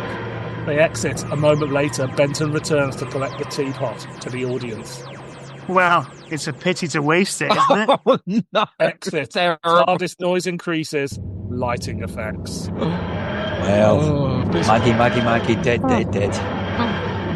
It is funny, isn't it, that, they're performing this in Edinburgh, in Scotland, who are famously not big. I mean, I know it's Edinburgh, which is a bit more English-leaning, but, Scotland is famously not a fan of Margaret Thatcher. And it's all like, oh no, Margaret Thatcher was dead. Nobody gives a fuck, mate. Do you know why John Pertwee's not there? And this was his excuse. He read the script. No, he was opening some sort of garden show as Wurzel Gummidge. It was only in fucking Glasgow. He read the script. It was in Glasgow. This was going on 2 times a day for a month, and he's like, "Oh, I can't do it. I'm open." This went out 60 times. No, it didn't. Oh no, no, it didn't. No, so they only did something like a 9-day run. Right. That's worth clarifying. Oh, yeah. So that's still 18 shows. Still quite a few shows, yeah. So he definitely had a chance to go back from the fucking garden centre. Was it sold out, Mikey? Do you know? Well, apparently not. It wasn't Dylan, was it? It was empty, wasn't it? I don't think it was a sellout success. I think we all know this is the best version of this that ever existed, right? Now, some of you may have noticed that John Levine doesn't have many lines, and that's because he couldn't remember his lines, so they were written on the teapot and things like that. And apparently, on the last night, they scrubbed his lines off, and he couldn't remember a fucking thing. No. Andy left him in a Dalek and all went off to lunch. But also, if we remember, John Levine did write about this in his autobiography, didn't he? Here we go. He said, basically, I started to allow little bits of my own humour to emerge during the rehearsals, which Richard found to be terribly unfunny. He came up to me and said, John, you're not funny. And I felt like turning around and saying, Richard, your humour doesn't appeal to me either. We had to find common ground somehow. As rehearsals went on, the young cast Richard had assembled, funny that, were getting frustrated because they did not have much to do. It started to get unruly, although we did have a very good actor playing one of the leads. Nobody felt at home. Very bleak, isn't it? But the best bit is, we were walking through Edinburgh one night and a big group of skinheads came up and wanted to start a fight. Can you begin to imagine how brutal a group of Scottish skinheads would be to take on? We escaped by the skin of our teeth thanks to a well-placed joke. Now, what he doesn't mention that Liam Rudden mentions is that a member of the cast, I wonder which one it could be, decided to tell all the other cast members what he thought about their performances, what they could do to improve them, or whether they should bother at all. Is this Matthew Waterhouse? Is this Mrs. Bergbo? Was it Richard? Or was it John? I think it was John Levine. Oh, Yeah, Of course it was. What did they do when Nicholas Courtney pulled out of this? They replaced it with a man called Molesworthy, who was just a budget brigadier. They did have some of Nick, didn't they? Because he recorded He some. rings on the phone. Yeah, Why but didn't he he did want the to do same- it? Did he just read the script? I think Yeah. so. yeah, It's only what they did in the Android invasion, though, isn't it? Yeah. true. And But this is like- better than that. You guys, yeah, you're giving fabulous interpretations of these incredibly badly written parts, yeah. So it's very funny. But is any part of this funny? No. There's men dressed Is as there any women. wit in the scripts? Not as such. But you got to imagine some of it is quite farce-like. So you've got people coming on and going off, and that is inherently Yeah. funny. Plus, you've got people, lots of costume changes and stuff. So I think it's so frantic that it probably was quite fun to be around. There was the fantasy time gag. Very true. Very true. We all remember that one. Which, again, though, Nick Courtney is vastly more popular than John Levine and Richard Franklin, so the joke doesn't work. Yeah. If anything, the fantasy timeline is just a comment on Richard Franklin's own ego as a playwright. Well, I think Richard Franklin's script is a proto Rob Shearman. I hope he's Do not you? listening to this. Yeah, absolutely. Why If do you you look think- at that, what's the one with the penguin that he did that everyone? Holy Holy Terror. Terror. Yeah, this is very much the Holy Terror. The way it's got different levels of reality and fiction merging together. Well, if it goes the same way as the Holy Terror, everybody will be massacred by the end, which would be a satisfying ending to this. I don't think it's as bad as people make out. I think this is all right. I like the bit where they're talking about the scripts and it says that Phil Captain Yates wrote it, but then there's a line. There's a line Captain Yates has scribbled out and Lethbridge Stewart was put on. Blamed it on the Brigadier, yeah. That really did make me giggle. For a moment, he was taking the piss out of himself. And then he was Yeah, no. I'm no fool. Do you know who's a cunt? Nick Yeah. Courtney. Do you know, I've sort of lost That track was, of that where was the moment Nick Courtney said no. I've lost track of where Maggie is right now. She's shrunken down, isn't she? But just Yeah. missing, yeah? Yeah, I Yeah, can't find her anywhere. I've I'm got a assuming theory she's about going to Maggie. appear before the end of this. we can only hope. I've got a theory. Go on. Has she been shrunken inside a tea bag? Well, I guess that's where we're going. got- She's it's in a gotta be. teacup, isn't it? maybe. It's got to be in Hanging that onto the pot. string of a tea bag. Yeah, it's got to be in the teacup. pot, man. Has Benton just I tell you, We all knew Levine had a little bit of Thatcher inside him, didn't we? well, I'm looking forward to Cameron's Thatcher, which is surely coming up. I mean, his The part he was born Bergboat to is play. triumphant. Yeah. I mean, Mrs. Bergboat is great fun, right? I think she's the best character. Yeah, She's the yeah, best oh yeah, character in it. definitely. She's the only character. The villains get all the best fun.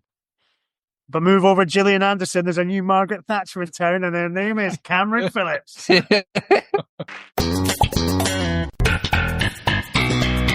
Act 2, Scene 1. Minimum decoration has transformed Act 1's bare stage into a bare hall on the Falkland Island garrison where the CSEU show is to be performed. Nick, Richard, John, Stuart, Jason, Philip and Chris. Who the fuck are half these people? are putting up a tubular set. Paul is silently setting the props on a props table. Glyn is singing quietly, "Only You." Then On he you go, Nick. he starts limbering up, doing one-arm Oh, well. press-ups. Come on, Lee.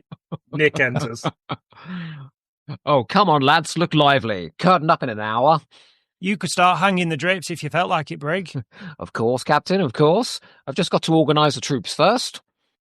I knew he wouldn't feel like it. Brigadiers never do. Benton, don't bellyache. Remember your rank. Yes, sir. Come on, you bleeding idlers. Put a bit of muscle into it.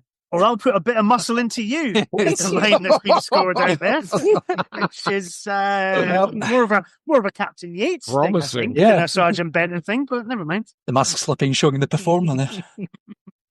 They glare at him. Watch it, or I'll have you up in front of the Brigadier for dumb insolence. He turns to Richard. No problem, sir. The set should be ready in 5 minutes. Passing the buck, Sergeant. Good army tradition, that. What can you expect from civvies? I know, sir. Dead idle lot, aren't they? Don't lift a finger. In Civvy Street, they're the type who spends the day leaning on a... What? Hang on a second. What? In Civvy Street, they're the type who spends the day leaning on a spade, moaning. Or sitting in a little strappy canvas tent by the road drinking tea. And all night at union meetings. I mean, the commies. come on. All talk. And no action. Yes. Who's quietly come up behind them. Shut up. Shut up. Like you two. They spring round. Yes. Yes. Sorry, Brig. Sorry, sir. Actually, I think they're getting better putting the setup on their own. I can always rely on you two in the field, but I wouldn't trust you two to do washing up at home. Anyway, your turn will come, and very soon. Come over here a moment. They all detach themselves from the others to talk without being heard. Everything's arranged. I've warned the garrison commander to stand by in case of trouble, but I couldn't tell him the full story. The running order of the show is as follows. 1. Opening chorus. 2.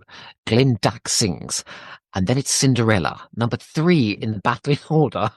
I'm told Andy he's in the dressing room trying to cover up his black eye. It looks like a giant panda. All mimes, the props are set. Thanks, Paul. He's doing well, isn't he, for a mute? I mean... Some people are all talk and no action, Sergeant Benton. Yes, sir. Stupid of Miss Bergbo to have been so unkind to him. In his quiet way, I think he'd stop at nothing to get his own back. Look at that Glyn chappie. One-handed press-ups. He looks fit. We could use him. Is he one of the Masters team? I don't think so. He's one genuine item in the show. I think that Bergbo woman took him on as a blind to make her auditions look genuine. John, watching Glyn do some athletic exercises. Oh, look at that. He certainly is fit. Break your neck with his little finger, he could. I'd rather have him on our side than against us. How can we find out? Now let me think. Set's right, good Brigadier. Who the fuck is Chris? I think that must be Jack's character. Is it one I've already done, or is it a new one? I don't know. I think it's a new one. It's a new one. It's a new You're, fan. you're a stage techie that, and seen. Give us 5 minutes and we'll give you some lights. Thanks, lads. You did well. I've got it. Benton, when Captain Yates and I have left, go and offer him £1,000 to put a bomb under Mrs Thatcher's chair and see what he says. They exit. John does so. Glyn just looks at him for a moment and then neutralises Benton in a body lock from which he can't escape. Excuse me. Once again, apologies to the people in the northeast. Why, yo, go get the Brigadier at once. Tell him I've caught a traitor. It's like Fraser Gregory's on the call. Well done. John is protesting in agony. I'm protesting.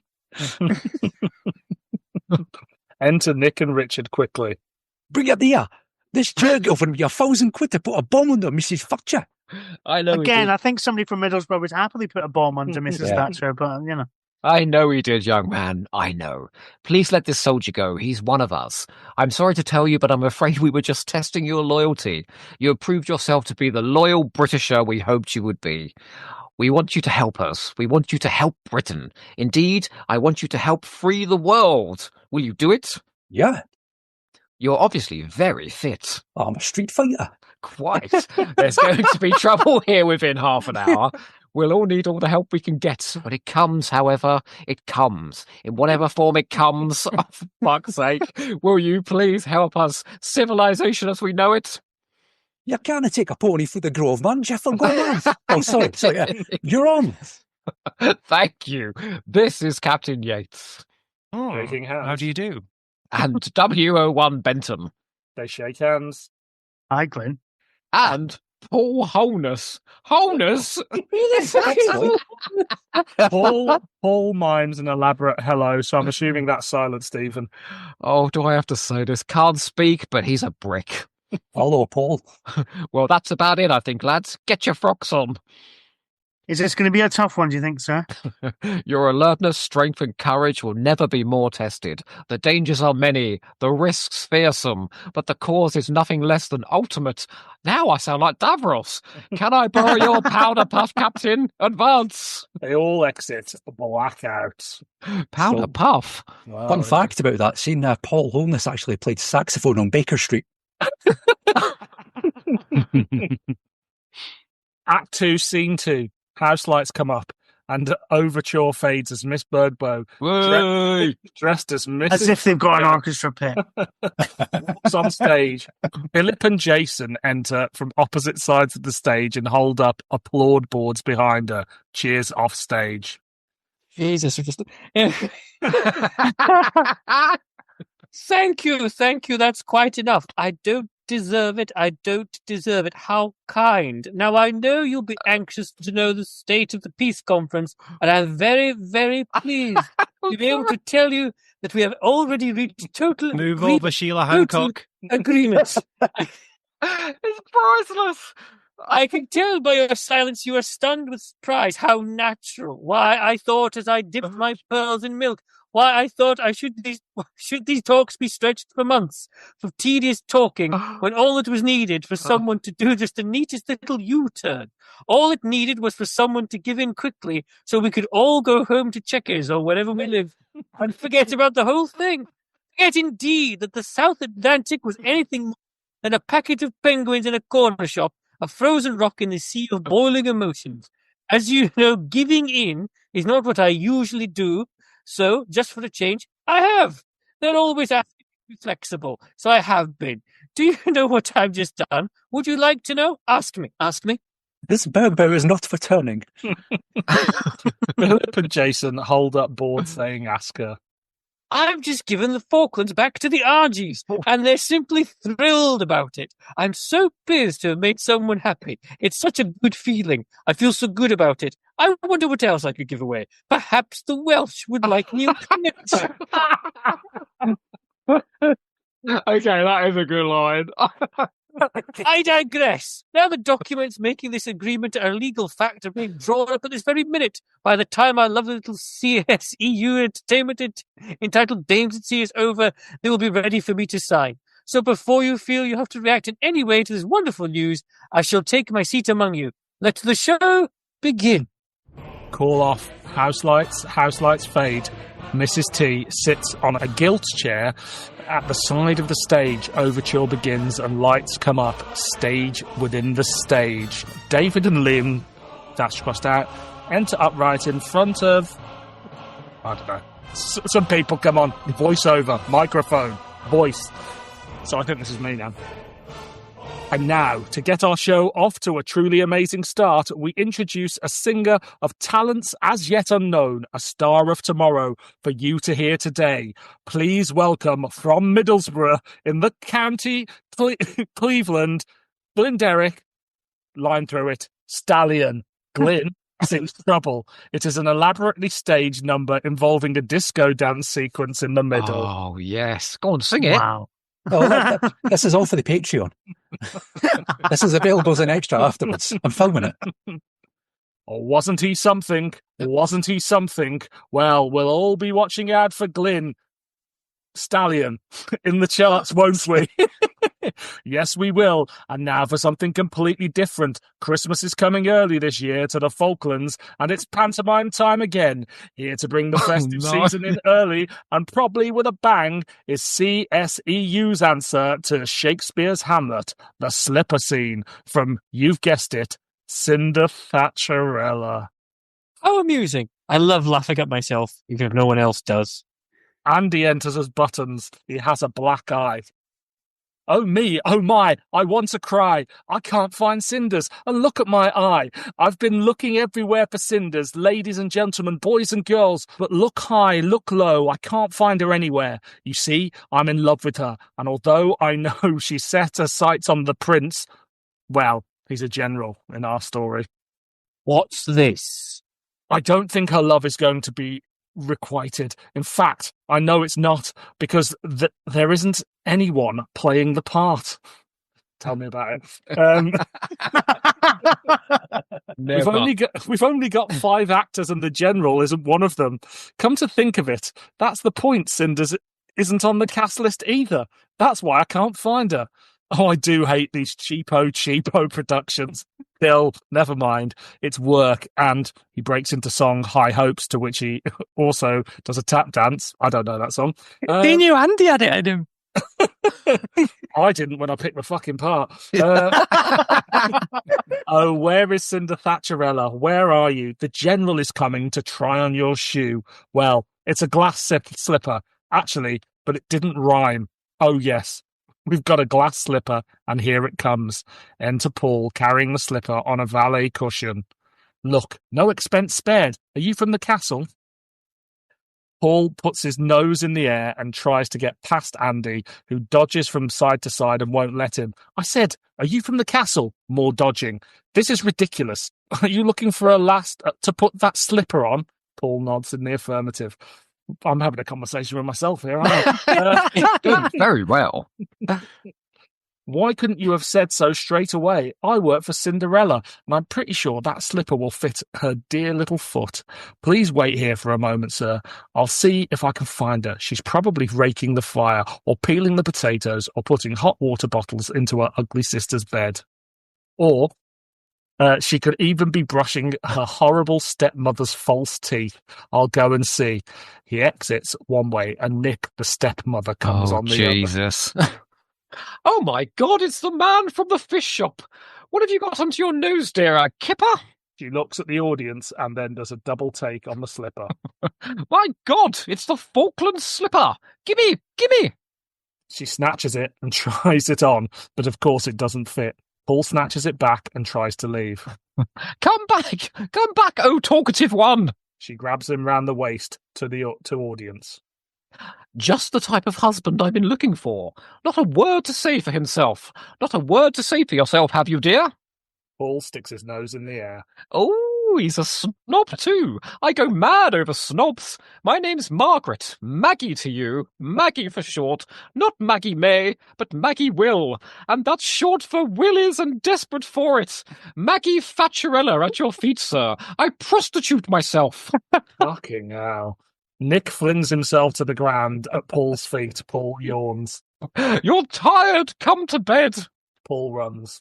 Pity, such a sweet talker. Come back, oh unapproachable one. Come back, and let my little daughters try and force their big feet into your little slipper. Argy, Bargy, oh drat those girls. I bet they're playing football again. Argy, Bargy. General Galatari has decreed that every girl must have a fitting. Oh, where are they? Argy, Bargy! Oh, little nymphs, where can you be? Come to Mummy and we'll all have tea. Argy and Bargy have stolen quietly up behind her. No. Rape! Oh, it's you two! Pity, I thought my moment had come. Oh, Now we're come and cooking, gone, lads. more like. Years ago. Where have you been? We've been to London to stay to at the stay Queen's. At Buckingham Palace? No, the Queen's Head. Oh, boy. Oh, what common daughters I've got. You'll never make a general happy. You'll be the ruin of me. I thought you already were a ruin. I wouldn't like to see if anything more cracks or falls off. She looks like Fountain's Abbey. Beautiful? No, decaying. A holy hymn, perhaps? An unholy her, you mean? And a face. Oval? Yes. How kind. Like the cricket ground. Richard and John break into a verse of Sisters. Enough, enough. You must find that flunky, and one of you must force a foot into the glass slipper he's tooting around. One of you must squeeze that slipper, and the Falklands are yours. The Falklands? Yes, you fools, the Falklands. She whose foot fits it gets the Falklands and marries General Galatari. Oh, what a penance. But anything for the Falklands. We mustn't let Cinder's Thatcherella try it on. It's bound to fit her. Enter Buttons crying. Oh dear, I found Cinders. She was in the coal scuttle. She's shrunk. Cinders has been shrunk to a little lump of coal, an inch high. Paul. Here, Dylan, what's your availability like in December? Paul, who has entered with him, comforts him. Who wrote this script? Fucking too right. It's working. It's working. General Galatari is bound to marry one of you. Try on the Falkland slipper, R.G. Thatcherella. Oh, hang on. Is he not whispering as an aside here? Yeah, that's to me and Richard. Oh, you first. You're the ugliest. Richard tries unsuccessfully. It must have shrunk. It's your corns, dear. Let me try. He does without success. Oh, it's a right-footed shoe. It's not fair. And you've got 2 left feet, and they both smell. They start to fight. Stop it! Stop it! Let Mummy Thatcherella try, just in case. Paul is reluctant. Better let Maggie Thatcherella try and force her great bunch of metatarsals into the Falkland slipper. Let her try it on, flunky. It'll never fit. She does, and it does. It does. It does. It does! It fits! It fits! Daughters, the Falklands are mine! General Galatari is mine! Sovereignty is mine at last! The wig comes off, exposing Nick as a man. It's a wig. She's a man. She's a man. Imposter. You're a man. Mummy's a Mummy's man. a man. Yes, I'm a man! I reduce Cinder's Thatcherella with my little tissue compressor eliminator. I am no lady. I am no Maggie. I am the master of the house. I tell you what, I think Gareth Roberts was turned off by this point. So the chips are down. Your luck is out. Your time is up. Give me this slipper. Willingly. They wallop her with it and throw it to the ground. Paul picks it up. Well, if no one wants it, I'll have it to myself. It'll match my other one. He talks. He talks. Paul puts the slipper on and minces off. Enough. Enough. All right, so I'm an imposter. So the master is at hand, and I am his handmaiden. So, Brigadier Lethbridge Stewart, you found out the truth. Since you appear to like the truth so much, let me tell you your moment of truth is nigh. You and your silly soldier friends shouldn't have been so damn clever. Say your prayers, Brigadier. Master, oh master, send your force waves down to destroy unit. Let your attack begin.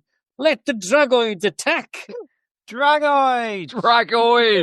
Lightning and sound effects. Laser beams knock Nick, Richard and John to the floor. Andy exits for help. Suddenly Glyn leaps into the scene.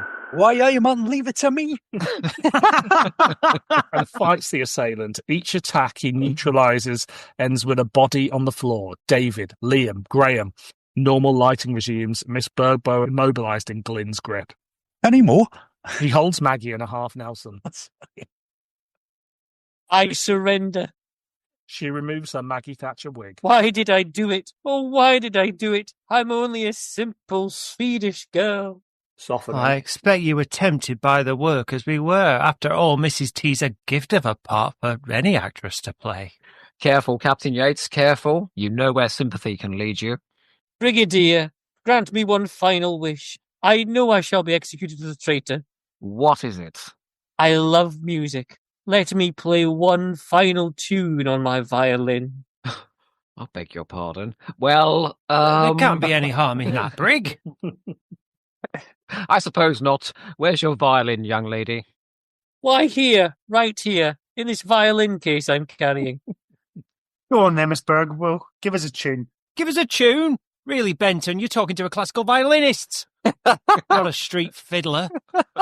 I need to know, wouldn't he, Richard Franklin? Whipping the tissue compression eliminator out of the case. No, you're not. You're talking to a tissue compression eliminator operator. Hands on your heads, all of you. So, Brigadier, you were quick on the draw. The brig has Miss Bergbow covered with his water pistol. But that looks very much like a water pistol to me. Drop that weapon, Miss Burgo. Drop yours, Brigadier. Last time anyone told me to drop mine, I had a hell of a good time. Hey! Belt up, Benton. Don't you recognise a fluid retrogression external disposal unit when you see one? Oh, you mean the brig's water pistol? Wonderful, gentlemen. You're living up to my expectations of you, but not for long. So we're both armed with super weapons. We can discount Benton's silly little ill-timed joke. I haven't had such a good scrap since the Doctor's third regeneration. I must advise you to hand over your device immediately. The effect if I pulled my trigger would be 10 times more devastating than if you pulled yours. Do as I say, Miss Burgo. Still giving orders, Lethbridge Stewart? Well, here's an order you won't enjoy, but you will obey. You will obey. You will obey. Point your weapon at Yates and terminate him. We'll see if it's a water pistol or not. You will terminate Yates. Yates. Yates. Under the hypnotic influence, the brig turns on Yates. Jesus. No, Brig. No, sir. Don't shoot. Not the fluid retrogression external disposal unit. No! Brig, what are you doing? That stuff's fatal. The brig sprays Yates, who collapses, apparently dead. What does he spray him with? Sorry. You don't want to know. Excellent, excellent. 1 down and 2 to go. Some sort of nerve toxin, no doubt. I must have it, Brigadier. Still under hypnotic influence, the brig hands the pistol over. Crumble, Brigadier, crumble. The brig crumbles. Cheerio, Benton. She shoots him, and he falls too. Paul dances on. Oh, You talk too much. She shoots him. As for you, Glyn, it's a waste to shoot you, really. You had a promising future. Sing to me for the last time. Sing! He does. And die singing. Paul sits behind her back and mimes to Glyn. Pretend it's a water pistol. Glyn dies. Well, that's about it. The Master will soon dominate the world. Andy enters. Where have you come from, chicken features? The chicken house. Get back! Andy advances. She fires. He continues to advance. Oh, the brig's water pistol. He makes a grab for the TCI and covers Miss Bergbo. It's water! I've been tricked! That's right, Miss Bergbo. The game really is up for you now. Right, wake up, lads. We've got her. Everyone gets up except the brig. Oh, Christ. Brig! Brig! He rises in a trance. Oh, Lord, he's in a trance again. I think it's time you retro-exterminated him, Captain. Oh, that's a long word for you, Benton. Would you like me to do it to him, sir? Perhaps. Perhaps it would be better coming from you. John squirts the brig. Squirt him, Benton. Squirt. Good Lord! What's happening? What's up? Benton, you're on a charge. How dare you squirt water pistol in your CO's face? You were hypnotised, Brig. We had to squirt you. Benton did it under my orders. Whose orders, Captain? Your orders? Yes, sir, yes. Then you're on a charge too. But you were hypnotised, Brig. Hypnotised? Nonsense. Utter banality. Will of steel and all that. Absolutely right, I was hypnotised. Cancel the charges. Thank you kindly, Captain Yates. You've done a good job. Dak, Holmes, Cannon, well done. Graham, David and Liam groan. Good Lord. I'd forgotten about you three. As a matter of fact, I thought you were dead. Now we go to the rewrite. Who the fuck is Dick? Your explanation, gentlemen? John? Oh, stand to attention when you speak to the officer. Head up, chin in, chest out, stomach in. There. What? 3. Forward, Mark. Paces forward, march, left, right, left, right. Their feet are all over the place. Left! I said left! Which side do you keep your left feet on? This side, Sergeant. That's right. This is an old music hall routine, this. They're all supposed to put their legs in different places. Hamish? Who? I think, who was Hamish? I'm Hamish. I knew, really. Oh, sorry, Sergeant. Graham? Graham. Oh, fuck. I didn't even know I was in this act. It's the first time I'm speaking, actually. I meant the other one. Stand to your attention, you horrible rabble. You're not a shower, you're a positive cloud burst. Gentlemen, ready for your inspection, sir. And then I guess it's David. Don't be too harsh on us, I guess. Don't be too harsh on us, sir. The master nobbled us. He poisoned our porridge. We were bamboozled. What the hell does that say? Kettles, Who's what's Kettles? your excuse? Back to the under. Anyway, Nick, go on. That doesn't alter the fact that you must be severely punished. You'll be sent for correction to the BBC. The The BBC. BBC? Yes, the Bad Boys Club. And while I think of it, arrest Miss Bergbo, tear up the all the peace documents even, send Galatari back to Galatari land. Oh, please. Send the Falkland slipper to the Imperial War Museum. And Benton, Yes, sir. brew up. Yes, sir. My troops, RV here good grief. RV here in figures 5 minutes with your mugs and spoons. Roger? Roger, Brig. Lucky I brought the teapot. Blackouts. Terrible. Act 2, Scene 3. Nick, Richard, Paul, Glyn, and Andy are sitting on chairs in a semicircle in front of the set. John enters with the teapot. Ah, that's the ticket, Benton. The sergeant always makes a good cup of tea. Warrant officer, if you don't mind, sir. If Brigadier is good enough for me and Captain is good enough for him, oh, get pouring, W011. I'm parched. Milk, everyone? Murmurs of yes all round. Sugar? Yes again. The honours are yours, Brigadier, sir. John offers him the pot to pour. Go on, Mike. You be mother. Richard rises to pour the tea. I think we've earned this.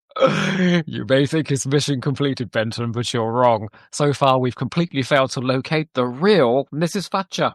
Well, perhaps we do the British economy a favour if we didn't try too hard to find her, lads. Yes. At least for 5 minutes break, Brig. Go on, Captain, pour. And that's an order. Richard does so, but nothing comes out of the spout. We've all been there. We know where this is Oh, going, dear. right? We know where this is going. It's blocked. Then unblock it, Captain. Sergeant, unblock it. It's always me that's doing the dirty jobs, isn't it? Yes. Go to it, Sergeant. Get your fingers wet. Ow. If you aspire to be W01, you should know that the IA for blockage in a teapot. I'll burn my fingers. Well, the pot feels lukewarm to me. It's obviously Swedish tea. Well, it was you who taught me how to heat drinks up over a Bunsen burner in Terror of the Autons. That's clunky, innit? That's a clunky thing. This is a line I've said a lot, all right? Stop arguing like a pair of fishwives. Unblock that teapot, Benton. Remove the offending blockage. John puts his fingers in the teapot and fishes around. And we can all see where this is going. Yes, sir, I can feel something. It feels like an old bag. He pulls it out. It's Mrs. Thatcher. That's what he said. Oh, dear. Great! God, Brig! Look at her! What a gruesome sight. No wonder there was a blockage. Enter Glyn. What's up, Pet? Thatcher's up the spout. Really? Where did you find it? I've just told you. Mr. Dack kindly stick to singing.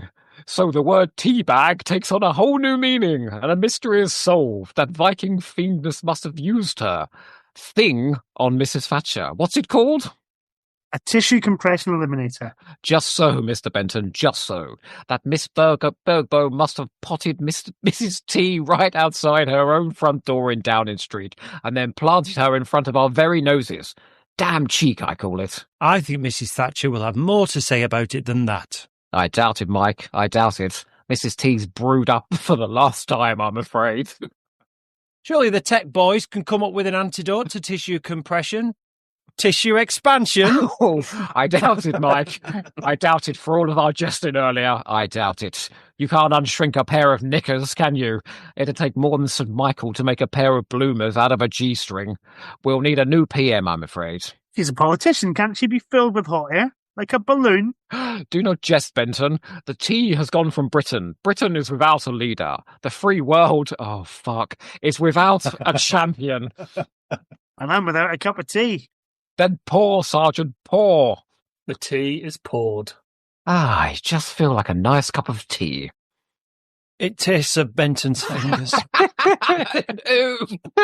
Any complaints, Captain? No. They all slur. There must be some solution. There must be something we can do. Now, crossed out here, echoing around the theatre, comes the voice of John Pertwee. John, crossed through, Dalek. Reverse the polarity of the neutron flow. Why does he sound like a Dalek? Because it says Dalek. Now do it again. Do it again as John Pertwee. Reverse the polarity. Reverse the That's polarity. the polarity of the neutron flow. And then the whole of John Pertwee's scene is crossed out here. Can we do it? We should do it. We should do it. It's Come what on, the let's man do would it. have wanted. Do it as John. So are we doing it as the Dalek or John? I think John. we're doing it as John. Who does the best Pertwee? I do a good Dalek. Joe, you do a good. Oh, that's terrible, Pertwee. but I'll try. Neutron Right. flow. Neutron flow.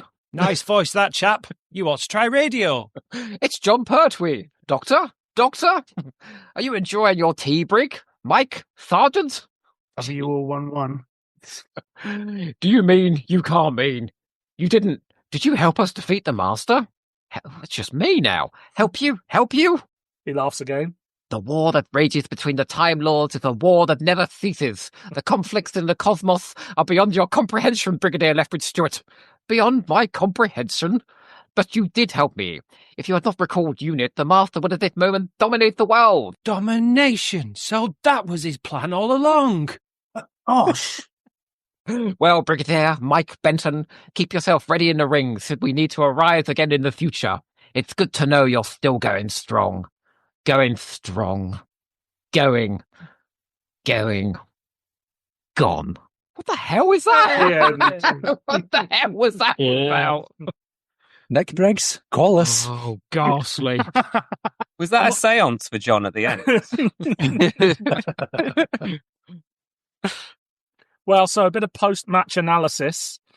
What do we think that this play says about Richard Franklin's attitude towards his co-stars in Doctor Who? Let's go for Mikey first. So they've definitely got John Levine down as the kind of idiot character, which I presume is just what they've worked up in conventions since, that's what, so it's gone for that, because that's not really in the show that much, is it? Maybe a little bit in Time Monster. But yeah, he's wrote John Levine as a dickhead. Mark Donaldson, got anything to add to that? Yes, yeah.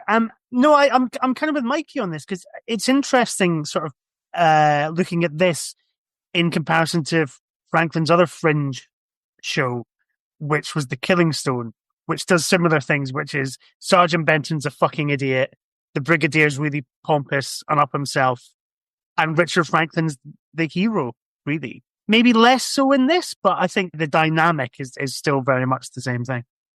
So obviously, Cam, you came, not only did you give your best Miss Bergbo and Thatcher, but you have you've read The Killing Stone, or you've been forced to endure The Killing Stone. Yes, thanks again for that one, Dylan. Yeah, cheers. My pleasure. I'll get you on for all the biggies here. Yeah. So how does this compare to The Killing Stone? I think there's some really weird sort of parallels between the two. How both of them end with essentially the main villain being surrounded by UNIT and them all going, "Quick, lads, get him!" And that's effectively, seemingly the only ending that Richard Franklin can possibly write for anything he seems to do. Far less product placement in this one, though, right at the end. Yeah, true. Yeah. Get him, lads, with the Gucci belt. Jackson, you watch a lot of plays, and I know, Mikey, you do a lot of pantos and stuff like this. Let's go to Jackson first. Do you think this would have worked as a stage show? No. I think it's just funny that whenever the Edinburgh Fringe Festival is mentioned in the news, it's always about how it's dead, it's dying. You need to be very wealthy to break into theatre up there, and it longs for the glory days of when it was a better time. And this is a product of that better time. So maybe the memory does cheat. Dylan, what theatre was it on at? I think it was one of those pub theatres, like a... I'm going to guess long since demolished. Yeah. Because of this. Well, because I remember queuing to see a show at the Fringe decades ago, and Richard Franklin had come out. He never came must out. have seen. He must have seen the play. I think he'd seen the play before, and I was standing there with my mate who was also a Doctor Who fan. And Richard Franklin was sort of followed by a kind of coterie of young men. I've heard that about him, and that was the first time I'd heard those rumours about Richard Franklin. Did you notice how Zoom? Did you notice Zoom just edited the middle of the Yeah. like Russia was defending Richard Franklin's honour, and I think for the best. It'll be on the actual, uncut, fresh. Unless Audacity has also got it on the act. I would really love to hear an interview with the young cast members and what their experience was like working on this. There's an article by one of the younger cast members, which I will put a link to in the show notes. So it was at the Molloy House Theatre next to Venue 5. So that's the teaching college in Edinburgh, Murray House. Yeah. That's interesting. Okay. Yeah, fairly central. It says here that there's already reduced price public views over the course of the run. Mikey, what do you think? Would it have worked as a stage play for you? Well, Dylan, I had a show at the Edinburgh Fringe last year, and I've got a different one there this year. So I'm the ideal person to attempt to answer this question. So first of all, it is true to say that there are a lot more acts at the festival now. There's probably something like 20 times the acts there would have been like back in 1983. But there is a lot of audience there too. It's still very, very busy at the Edinburgh Festival. The problem is you just can't charge for something. You've just got to find other ways of making money. So I think if this was on now, it'd be a kind of free Fringe thing, wouldn't it, Mark? It'd be a kind of free Fringe jobby. Yeah. With like a bucket on the way out, and that's just full of Richard Franklin sperm. Sorry, I don't know where that came from. That's what his cast said. So can I just say though, I stick with it. I think this actually will go down quite well. I think 2 hours is asking a lot. No one wants to sit and watch anything for 2 hours at the Edinburgh Festival. It needs knocking down to about an hour, which is possible. What we're all forgetting here is that we are all jaded about the appearance of Nick Courtney, Richard Franklin. If you're going into a little venue in Edinburgh and you're seeing those three stars, you're over the bloody moon. So you just want to see them in a dress and talking shite, and I think that would be enough. And I do think that the way he plays with fiction and the way the characters merge with the actors and all that, I do think there's something here. And it's very clever to set a play in an empty theatre. because that's what you've got. He's aware of his budget. Yeah? It's very smart. This is very smart, kind of thinking. So they would have done what? At the end, they would have done a Q&A or signed some more. If there was anybody left. What could you possibly ask about this? But Dylan's doing it now, but you'd be saying, you'd be asking what was that all about? When's Nuclear Dames coming out? Yeah, is that next door? Encore. But and also we're forgetting the whole pantomime scene would have been fun because they'd have all been dressed up for pantomime, and Richard and John would have been playing it like Ugly Sisters. So that would have been. Am I right in thinking the Ugly Sisters? They used to do that at conventions, didn't they? Possibly, I don't know, but you can imagine that being quite fun. Yeah. And with Nick's playing kind of Widow Twankey or something in the same scene. So that's a good 20 minutes of the runtime. So there's enough there. Okay. Joe Ford, what does this say about Richard Franklin's politics? He's definitely a Tory, and he loves Mrs Thatcher, and he can't write for shit. That's what it says about Richard Franklin. Now, Mikey, this reminds me of something you and I were talking about when we talked about season 24. Yeah, yeah. Is when you were taking great offence to Pantos being eviscerated in that particular episode. This is a really terrible Panto script, right? And I imagine if you had high quality actors with huge charisma and personality and comic timing, you could. That's not us, by the way. Or Richard Franklin. Yeah, exactly. That's probably the problem. Then you could probably make something of this horse shit. But on the page, was there a joke in it? We were laughing because it was terrible, not because it was witty. Fantasy time. You're dead right. If I was to show you one of my Panto scripts now, the amount of writing on it versus the amount of writing on this PDF, my whole page is just covered with writing. No doubt, though, you could spin this into gold. And everyone does. Stage. That's what people do. They add it all in. So I would imagine in those scenes that would have been added to. Although it does help if the script's good as well, right? Yeah, of course. Speaking as somebody who's in a panto. Apparently, he didn't like taking notes from the other members of the cast, old Richard Franklin, who was directing it, and the musical director of the show left before the first night of the show. Interesting. Don't you think it was odd that he gave himself such a small part? Yeah, I thought he would have been in it loads, but actually, Miss Burbo was the star of the show. I guess it's because he's directing it. Maybe he's kind of just, I don't know. You often direct from within the cast, and you're normally one of the leads if you direct. I wonder if that's just maybe he's just had that moment of like, oh, I've got too much to kind of, because he's producing it as well. He's doing all this. Yeah, maybe he's just yeah, kind of giving him less to. Maybe that was his to one learn. moment of self-awareness in this Maybe. whole farce, is that he's not a very good actor, so he'll give himself a small role. Well, I was going to say, actually, and this is let's go to Luke with this one. Luke, do you think Richard Franklin is in any way self-aware when reading the script? Of course not. The fact he thinks he's a huge movie star, I think, gives a little bit away. What does Miss Burbo say about him? You know, calling him muscly and all that kind of stuff, and handsome and rugged and all this kind of shit. But also washed out of work, you know. It was sort of... And he wasn't really even that in 1972, so he's not going to be it in 1984. You know? No, fair enough. Fair enough. I'll say this for him though, right? Yeah, he acted on television, and then he went off and directed a load of theatre, and he If it was like this, yeah, but he wrote some shows as well. Like, he was constantly creating, whether it was bullshit or not. He was putting stuff out. I mean, there. in Miss Burbo, I think he's actually created a more intriguing character than Mrs. Flood. Boom. I'm missing. But is that just because of Cameron's performance, though? yeah. I think that's got a huge part to do with it. Mikey, if you take this on, please take Cameron with you. But it was quite a delicious performance. It was great.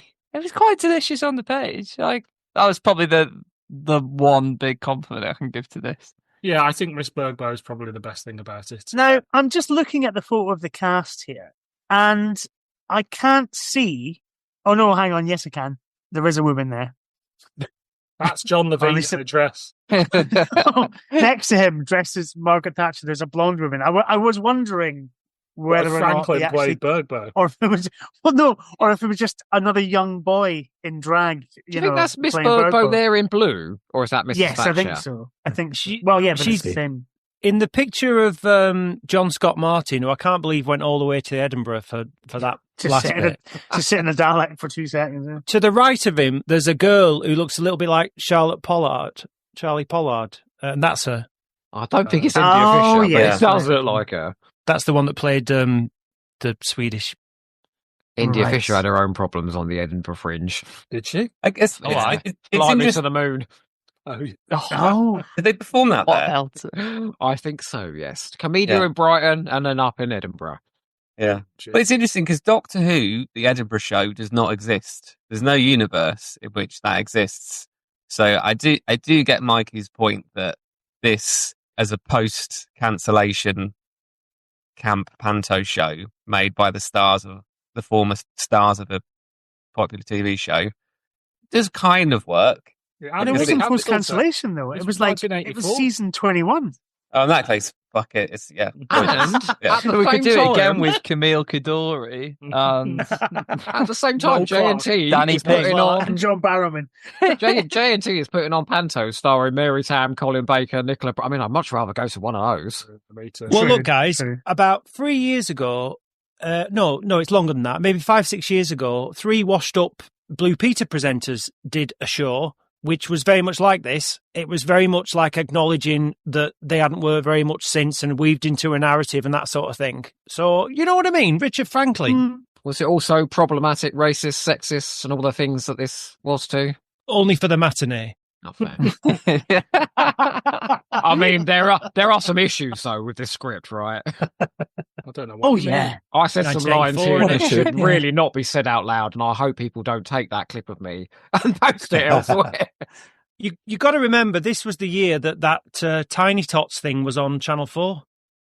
Tiny Tots? The Mini Pops. Mini Pops. Yeah. Yeah. You merge Tots TV and Mini Pops together. Which is so horrible. My So the friend Mini Donkey. Pops The mini pops was a load of 7-year-olds. Well, I would only say sexed up to look like in their 30s, doing sexual dances and songs. Jesus. And that was in 1984. And John Levine was in that as well. Produced by Jimmy Savile, I presume. Yes. Jesus. Highlights, lowlights. Shall we go around? What have we got? Mikey, you go first. Lowlights, I think there's a couple of scenes where it just drags and drags and drags. I think they could have edited that down. Highlights, I really do genuinely like the way it weaves lots of different traditions together. Pantomime, music hall. They've got the stuff where they're pretending to be at a convention and they're supposed to be talking like, actors together on stage.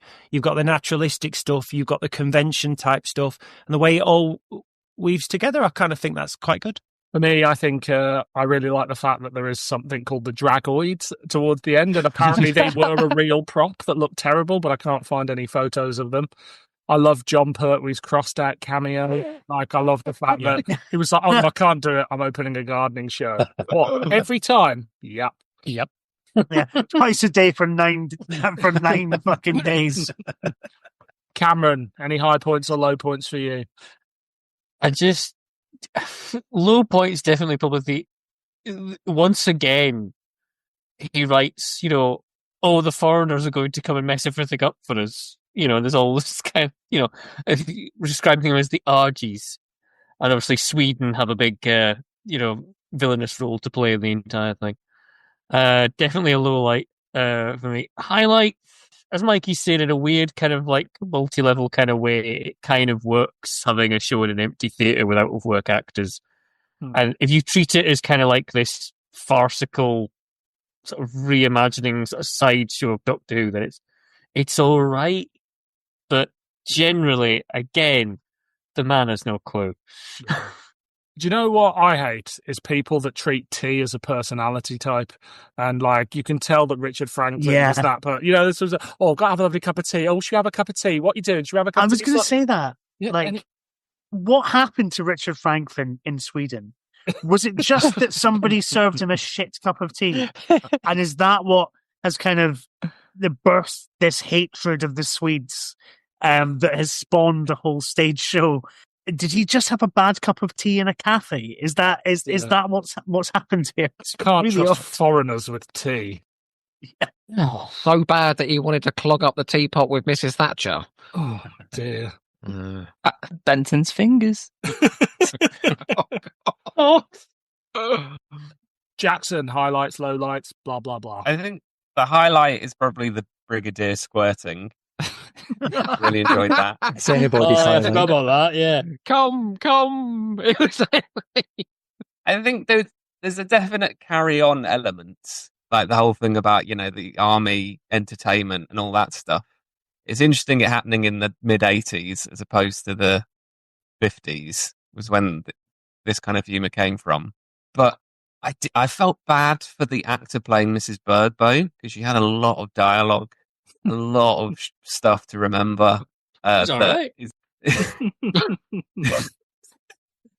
But I enjoyed everybody's performance of it. So Excellent. Joe Ford, what about you?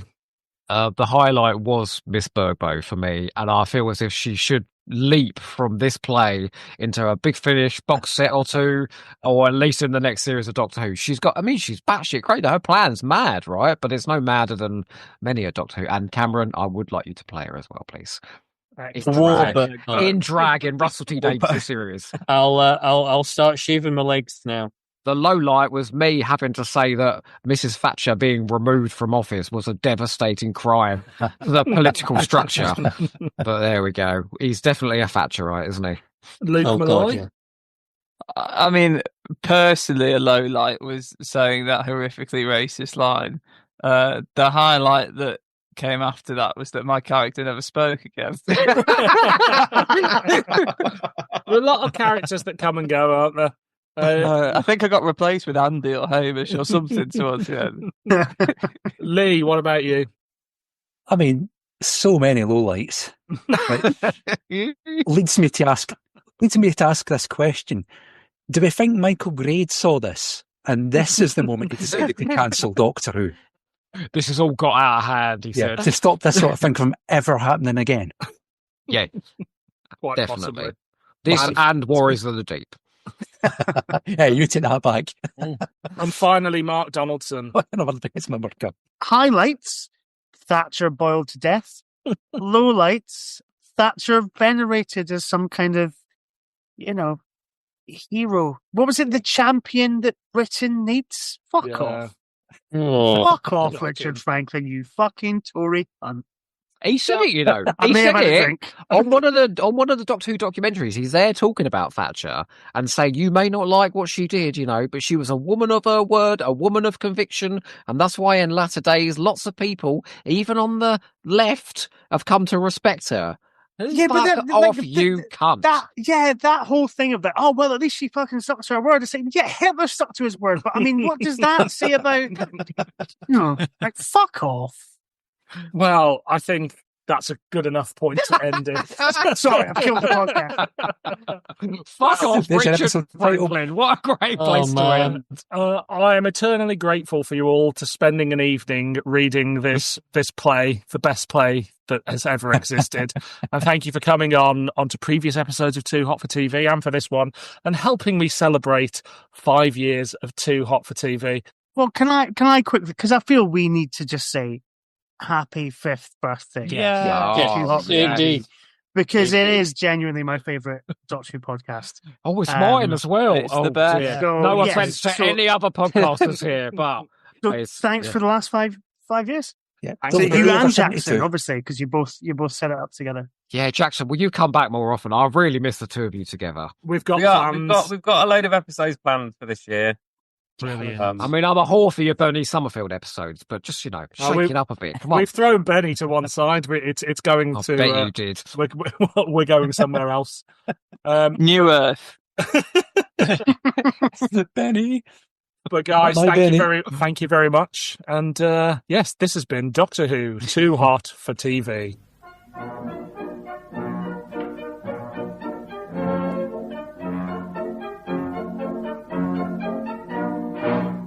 I love my little cat, I do. Its coat is oh so warm. It comes each day with me to school and sits upon the form.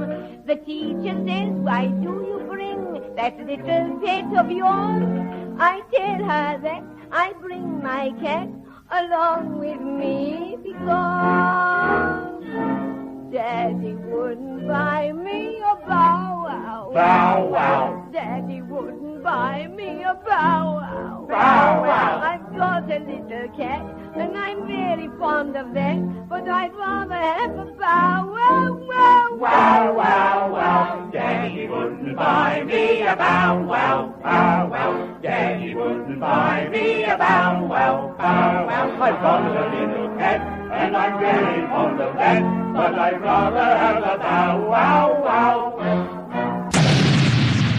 Doctor Who. Too hot for TV. Who's David? It's David. Oh, David. You can Wait, be it's David as- Hamish. Got to be Jackson on it. Oh no, yeah, no, Is no, David it's- Hamish? No, I don't know. Hang on. Hang on. Who did we cast as Liam? Sorry. And that was me, wasn't it? So you be Liam, Jack. I think You be David, and I'm guessing David is also Hamish. Well, Toby Haydock's in the waiting room. Shall we get him in? And... Too hot for TV. Oh. Now we've got a page inserted. Just pen, and I can't even read it. What the hell? God. Something about Hamish. These are like Jack's two lines, or Yeah.